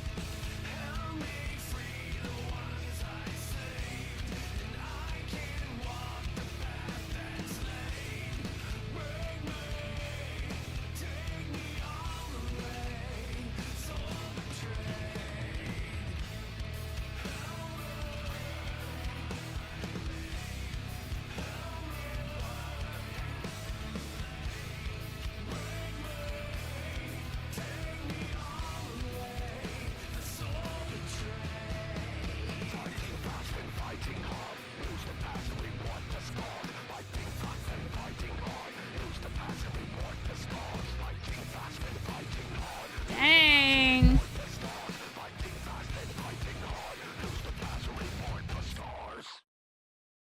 That's crazy. All right, let's check for new blog post.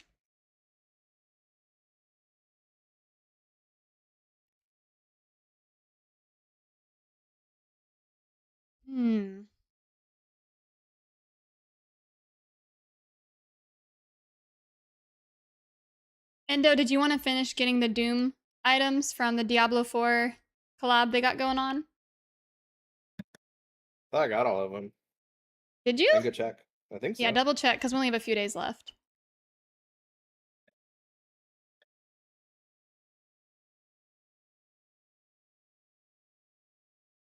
I'm launching it.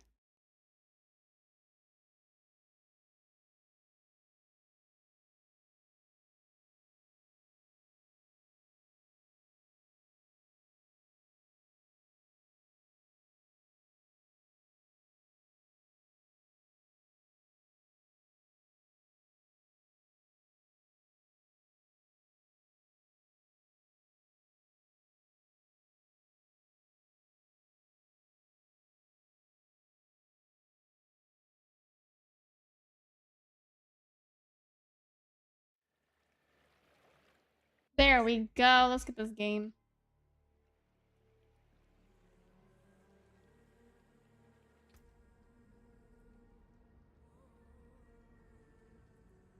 Free stuff in the shop. Let's go. The best way to farm them, just fighting, I think, elites and stuff. Oh, they got new stuff in the shop. Let's see. Newer. Blood Petal Grimoire. Ooh. It calls to you.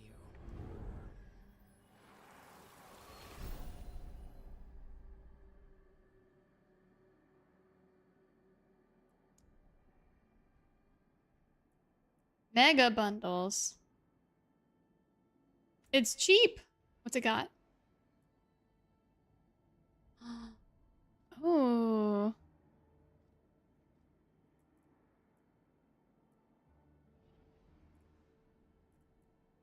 That's the back piece. An emote. And the death thing.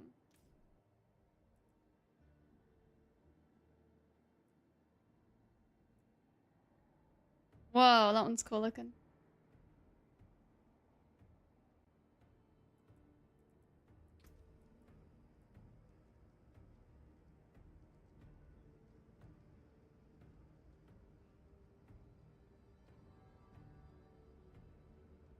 Is anybody seeing if the notes are up yet? I'm still waiting. Oh, the website's got stuff.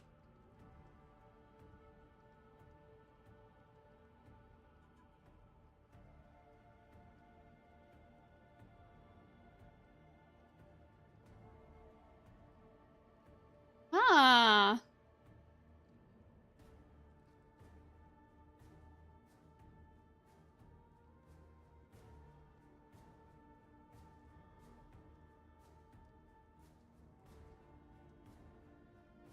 This is a cool little guide they have.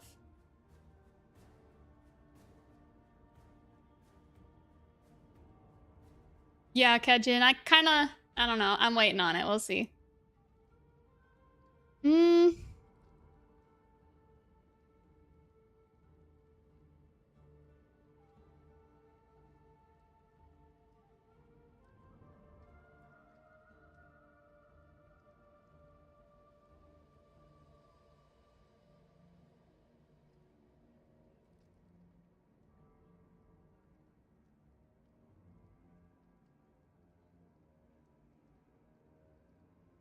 I wish this image was bigger. Ah. Level cap increase, torment tier extension.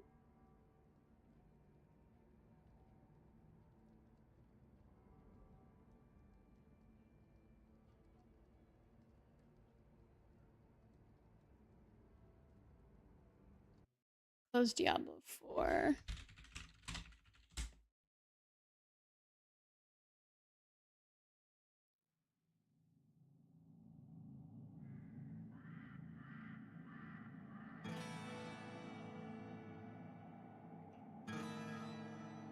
Diablo lo-fi beats to stay a while and listen to. Spider pet. Yeah, we gotta check this out. Endo, there's spider pets. See, we could do a little, like, video real quick of this.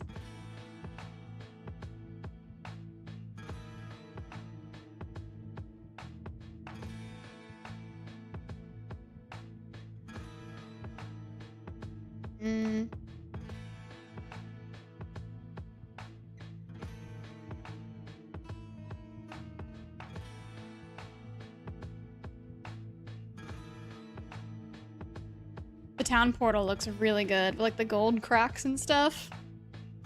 Oh, I like it!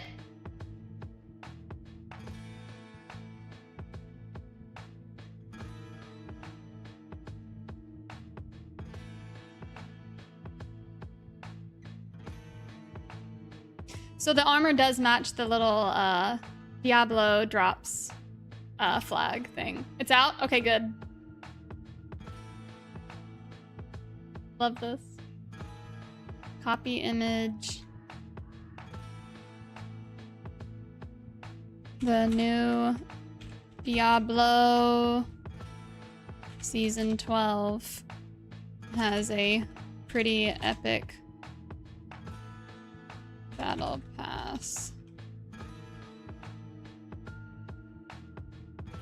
Get yours on April 27th at 1 p.m. Central. Not 1 p.m., 6 p.m.? I'll just say April 27th for now.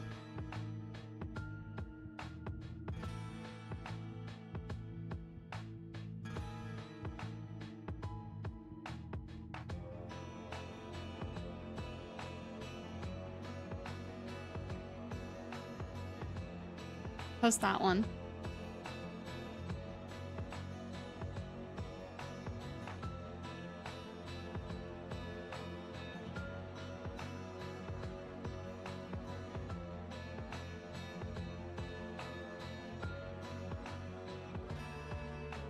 All right.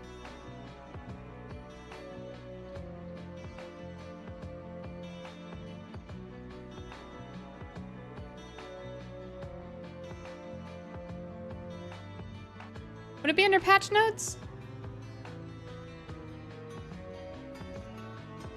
These are just the fixes.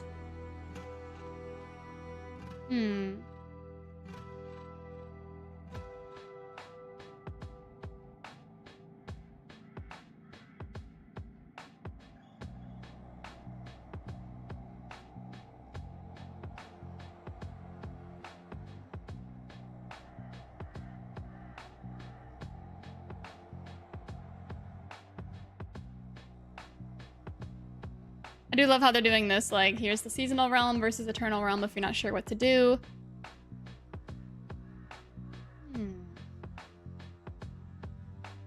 The Torment 12? A monster kills grant 1400 more experience. That's insane. And a loot filter, map overlay, that's all gonna be so nice.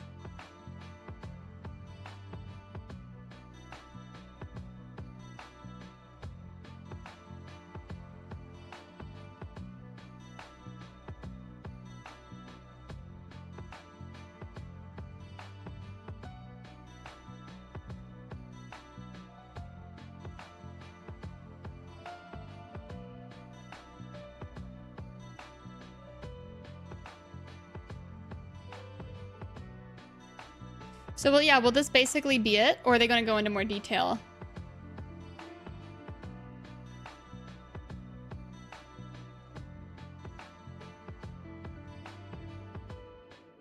They call it like their blog.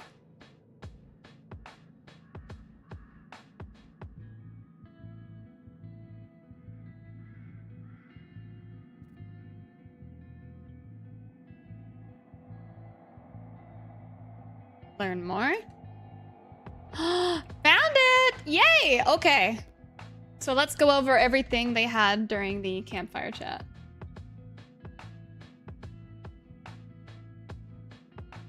Here's the link if you guys want it as well. Yeah.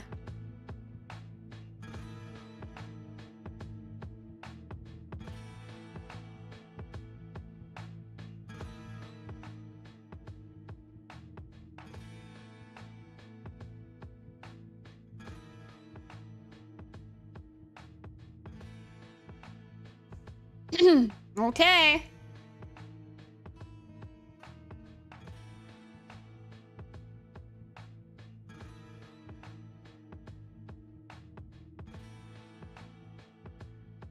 Make sure my camera doesn't cover any of it.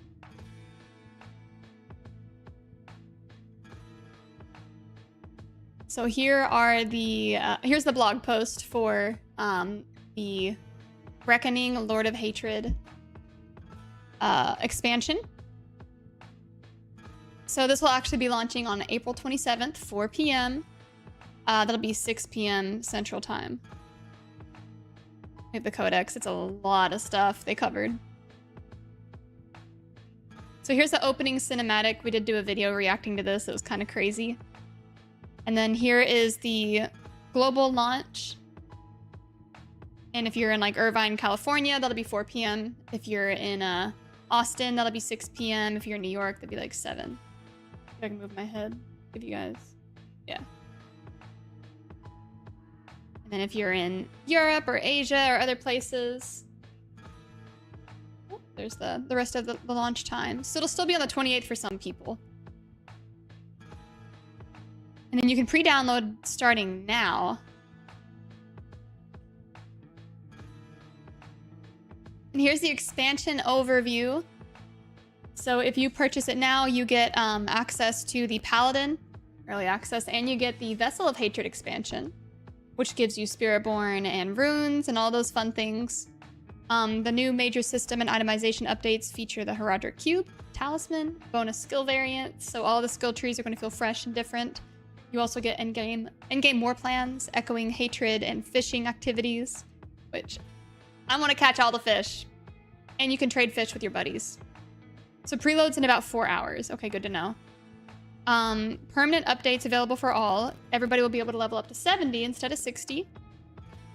Skill tree updates for everybody. There's a map overlay like they used to have in Diablo 2. Pathfinding, which for those of you who get lost like me, good fix.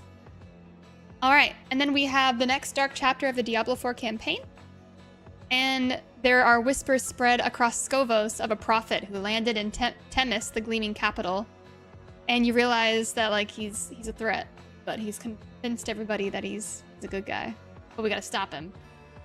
There are 2 new classes. We have the Paladin, and then we have the Warlock. Endo will be making Warlock builds on Mobalytics. That link will be in the description. And I'll be focusing on Paladin at first, but I do want to dive into Sork as well. And then we have war plans, which these look pretty dang cool. Here's a screenshot of it. And they let you create like a playlist, quote unquote, of endgame activities such as Nightmare Dungeons, Hell Tides, the Undercity, Layer Bosses, Infernal Hordes, and the Pit. And then you get like rewards and whatnot at the end. It lets you teleport to all of these activities, and then you get to teleport back to base, which seems really nice. You forge a chain of activities that you want to play with the rewards you want to hunt for. You get deeper progression, more choices, and the goal is to make that endgame grind more enjoyable, more rewarding, and more choice-driven rather than RNG frustrating. And then here's the fishing. Look at it! Beautiful blue waters. There's an ultimate challenge to crank the heat to the limit with the endgame. Find your favorite beach or lake to fish to your heart's content. Rest and take a moment to land a creature worthy of your skills. Trade fish with other players to complete your collection. And get creative by scouring Skovos for your special fishing spot. I hope they do a competition or something, like show us the most creative fishing spot. And it's just like somebody like in some random corner that no one's even explored and watch them catch like a really legendary fish. I don't know. With Echoing Hatred, a rare challenge presents itself to those ready for the full unyielding force of the Burning Hells. Upon finding a rare Trace of Echoes item, you can offer it to the Sightless Eye in Temis to enter a realm where the minions overflow, battling until you are eventually overwhelmed. This great test of ability should be considered by only by those who deem themselves worthy to fight against the Echoes of Hatred. That's really cool. And then we get the Talisman. It's a new item system. It lets us use seals and charms to add new affixes and powers. It introduced the concept of set bonuses, which you guys are probably familiar with from the older games. And you apply a seal and you get to unlock 6 charms. The more powerful the seal, the greater number of affixes and the more charm slots that become available to use. Simply drop charms into open slots and change them around whenever you wish. Inserting multiple non-unique charms with the same affixes will stack their bonuses. Ooh! Here they have a screenshot of Baru of Nephane's Bestiary. It gives you 2 to wear bear skills, but it looks like these are all the different pieces that are in there. And this is a 5-piece set bonus, which they blacked out. Of course they did. But the 2-piece set summons a bear companion that attacks enemies. You can cast Battle Roar, increasing the damage of all companions by 60% for 10 seconds. And there's a 15-second cooldown on that. And then the 3-piece set bonus is 30% of the damage you take is split between your bear companion. When you or your bear companion... Plot twist, bear companions, let's go! When you become injured or the bear companion's injured, your bear companion casts Debilitating Roar on enemies and fully heals. Gain 1 additional... I'm thinking something. Something good here, I don't know. Okay. Set charms take it even further with set bonus affixes for collecting partial or complete sets. Instead of your gear defining your set, your charms work hand in hand with your gear to unlock the full potential of your build. Sets are either class specific or useful for all classes. And something they had mentioned in the dev stream was something about they are going to be more rare and challenging to find the further you progress, but also the more powerful. So it sounds like they're going to be one of those items. It's like once you get one, you're going to be like, wow, I needed that. That's a big power spike. Rather than, oh, I've got 80 of them to sort through. It's like it feels like they're going to be meaningful and impactful when they drop. Then we have the Herodric Cube. Discover the fabled Herodric Cube during the Lord of Hatred campaign. Once unlocked, this powerful crafting station is available in Temis and can be used to transmute, customize, and create gear, consumables, talisman objects, and socketable items. Most Herodric Cube recipes rely on new crafting materials farmed from several sources, such as elite monsters, cube spoils from completing war plans, undercity tributes, and whisper caches.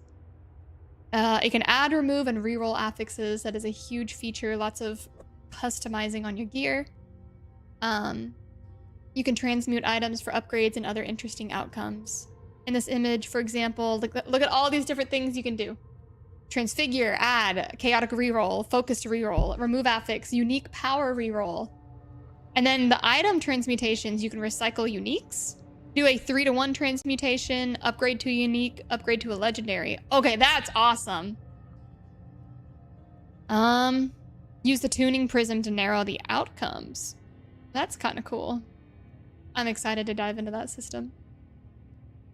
You can get upgraded gems beyond the capabilities of the jeweler, reroll set charms, add powerful affixes along the lines of Season of Divine Intervention Sanctification system. Get Grandfather on your boots. Get Shaco on your helmet, or on your chest piece. Ah! I wonder if there's a limit to how many mythic unique aspects you can have on your gear. Like, will it let us eventually farm for like all of them? What if we had 2 Grandfather aspects on our gear? Would it stack? Would it be diminished returns? Weapon gem effects are significantly stronger, and we're including 2 new tiers of gems, Herodric and Flawless Herodric. Ooh! These are created using the amalgamation recipe in the Herodric Cube. Okay. Features for all players, major skill tree updates. We are getting 40 reworked choices, 80 additional options, and 83 skill points. Active skills have been expanded and improved, but they're still familiar. Passive nodes are no longer part of the skill tree. Endo had mentioned the other day when he saw that. Like, what about Shroud of False Death? Is that going to be reworked? Is it going to be better? Is it going to be kind of cast to the side? Fear not, many passives and key passive nodes are moving to reimagined legendary aspects and uniques instead. Oh, so they're going to be doing something to Shroud. Some key aspects have been moved to the skill tree, granting you more control over choices that define your build. That's so different. Each active skill has 3 branches that open progressively as you level. Players can choose 1 modifier from each branch. The first 2 skill branches apply general modifiers, and the third has bonus skill variants, which offer a choice of 3 build-defining properties. Must have the Lord of Hatred expansion to open all 3 bonus skill variants. Otherwise, 2 out of 3 bonus skill variants are accessible. Interesting. We'll see what that's like. You'll have more control over the way you play. Druid skill tree changes. Here we go. Earth Spike becomes a werebear skill. Yeah, look at how like deep this goes. So, companion skills and 3 other skills, such as Earth and Bulwark, Cyclone Armor, and Hurricane, are now form agnostic and do not change your current form. That's so different.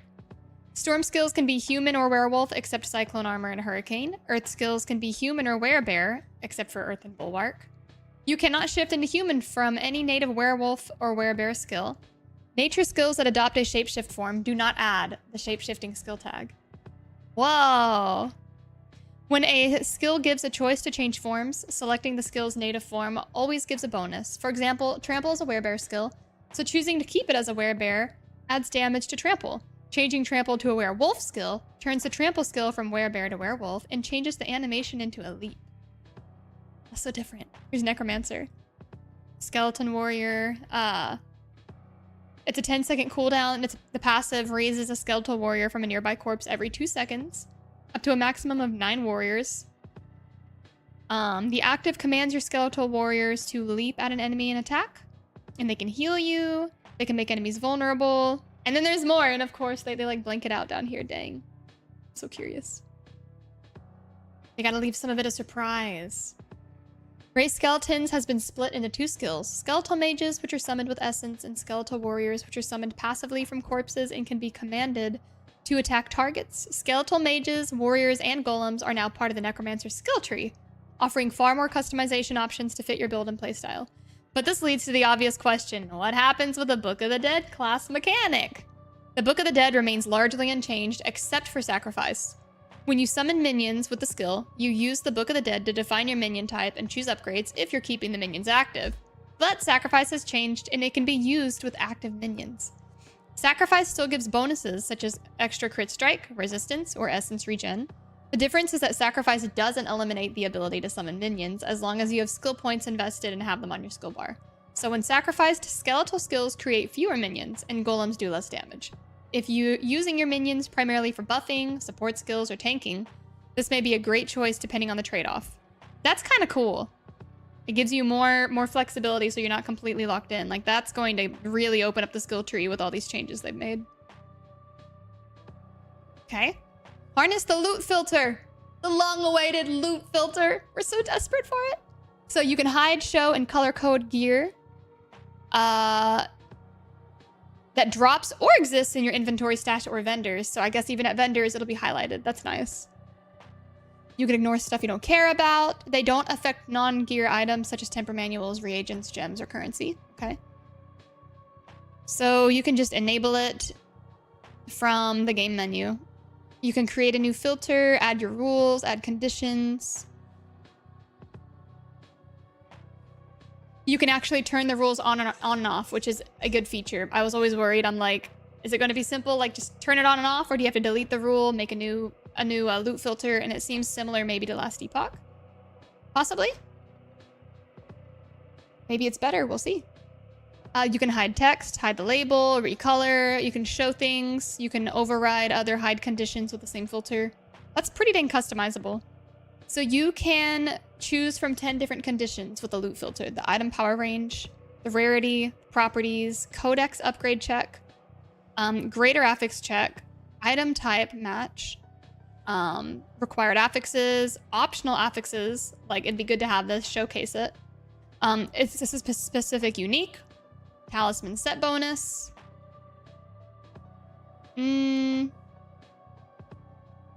Listen to this. When defining rules that search for class-specific items, such as uniques and talisman set bonuses, you will only see those options that apply to the class you're on. Alts from different classes can modify an existing rule for these items and simply add what they're searching for with little to no impact on other characters. Rules apply from the top down, right?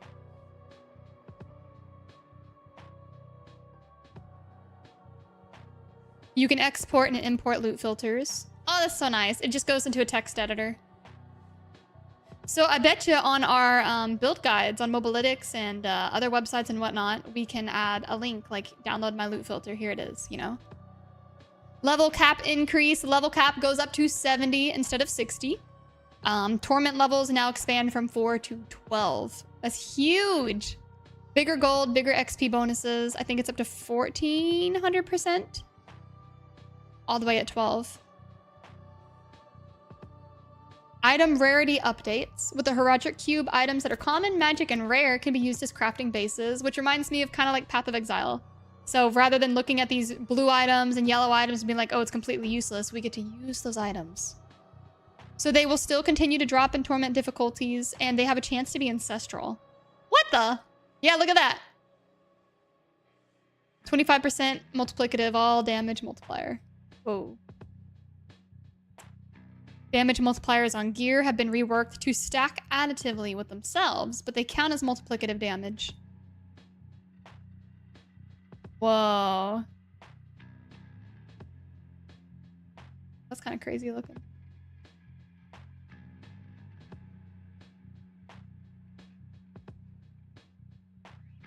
Now there's a clear and clean way to scale damage. Way more specific. Diablo the Scourge on Twitch, welcome in. All right. Uniques have fewer affixes which are inherently fixed, meaning you'll have a greater variance and more room to chase truly optimized combinations for build crafting. Dang. But how much of it can you modify once you get that item?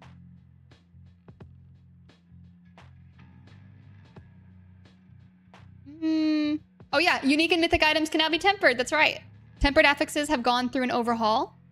Visit your closest trusted blacksmith to test these changes out for yourself. Beautiful.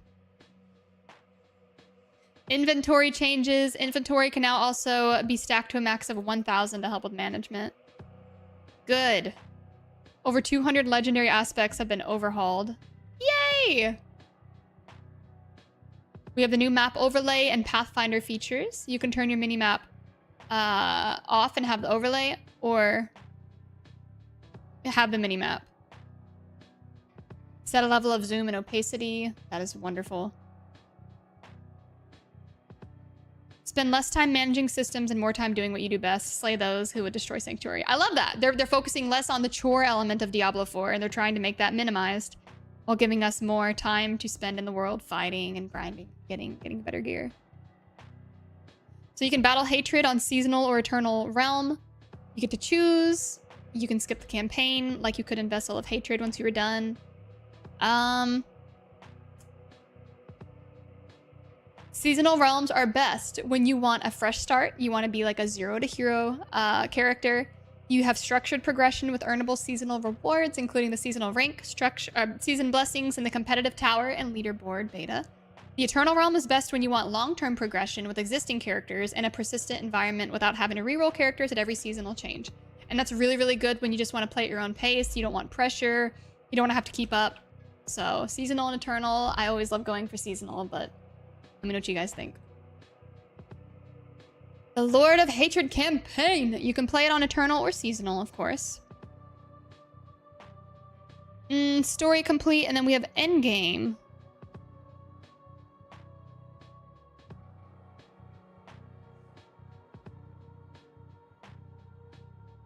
Season of Reckoning sweeps across Sanctuary. Let's see. The season includes rewards and features such as a seasonal rank, seasonal blessings, the return of the tower, and the leaderboard beta. It does not introduce a season-specific story theme or gameplay event.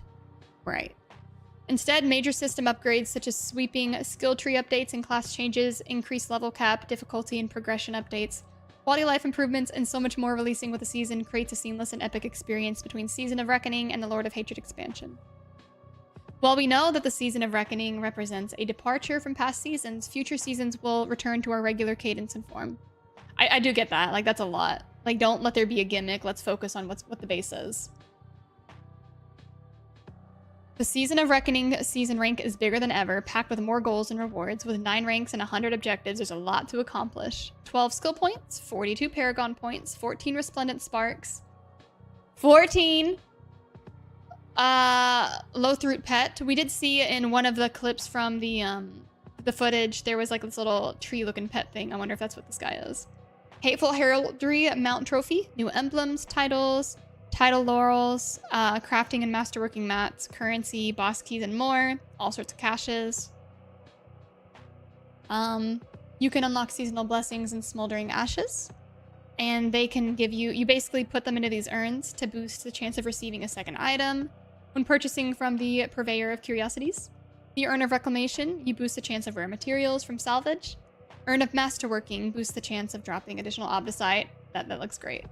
Urn of Glyphs, it gives you an extra upgrade chance when upgrading glyphs. And then boosts the chance for an Ancestral Cache to appear when turning in Whispers with the Ancestral Whispers Urn. Those are good. Seasonal Reliquary. Ah! It looks so beautiful! You get this gorgeous spider pet. Oh, it's like a jumping spider. And then this bro.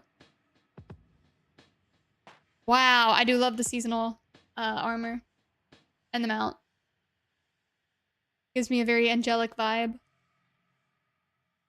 There's the Battle Pass Reliquary. Ooh! That looks insane. Tower and Leaderboard Beta updates. The Tower and Leaderboard Beta returns to glory starting April 30th. That's pretty quick. New updates with environments, bosses, monsters, keeping it fresh. a large tuning pass for the score monsters, for the score that they grant. You can officially start after either exiting.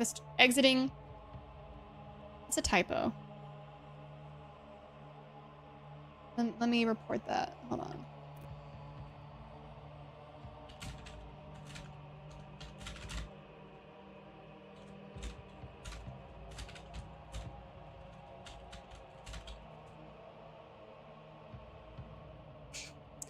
All right, anyway. Your run now officially starts after either exiting the starting circle or 10 seconds after entering the tower. For the wanderer that relishes in praise or admonishment, the artificer now comments on your tower runs. It's gonna torment you and make you mad. You get rewards. Such as caches with lore books and items with guaranteed GAs. That's nice.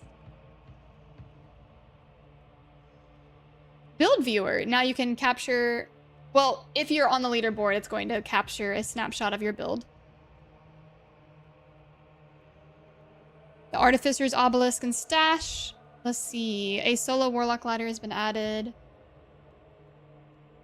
You can play the tower and the pit from the new Endgame focused hub. Ooh, they're calling it an Endgame focused hub. So this is definitely favorite Temis. Once you get to Endgame, that's going to be the place. Here's their Hatred's Downfall community challenge. They want us to earn 266,600,000 global Paragon points as a whole. And we will get a helm imbued with hate directly from Mephisto. And then Korn and Diablo is doing a collab. Oh my gosh! Hell has opened its jaws and released a sonorous, triumphant call. Inspired by Lord of Hatred, Korn released an original new track called Reward the Scars, which we played earlier. It sounds so good. And there's like a music video, I think, coming out Monday? On April 27th. That's when it'll be out. So be sure to get on YouTube and check that out. And then Jackson and Diablo 4 limited edition Kelly guitar. I want to read more on this. That's kind of cool. And then there are Twitch drops. So make sure you guys stop in. From April 27th to May 11th, you will be able to get the Essence of a Lord emblem. Beautiful. Just watch for 2 hours. The Ensign of the Vanquisher Mount Trophy. It actually kind of matches some of the new cosmetics we get. The Skullblody Axe. English is hard. And then there's an Overwatch and Hatred's Reckoning crossover, which was very interesting. 5 new Overwatch skins. More Twitch drops? Overwatch Twitch drops. Okay. And then you can pre-purchase the expansion. Community guides. They've got all the links. All right. That was a wonderful review of the blog post for the Lord of Hatred as it draws near. Thanks for watching, guys. Drop a comment on what you were looking forward to the most. I'll see you later. All right, we'll put that on YouTube as well. Yeah, and it's like, ooh, brother, ooh, Overwatch, ooh. Yeah, sorry, Overwatch is so boring. Brother, ooh. I wish Blizzard had more games, right? More gory, That'd creepy, be really cool. Creepy, scary. I love the visuals of Overwatch. I just think the gameplay is super boring and lame. Oh. Ooh, brother, ooh. Yeah, I think Overwatch is a beautiful game. Yeah. I like those and I little, like the characters. But yeah. I hate the gameplay. I hate it. Nothing to me personally is redeeming about it.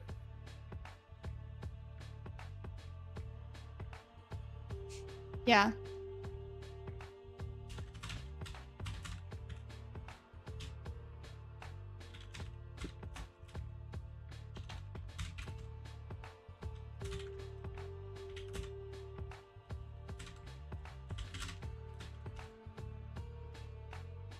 All right, we're gonna put this on YouTube. I think this is a good video. Copy image. Let's make it like a Canva picture.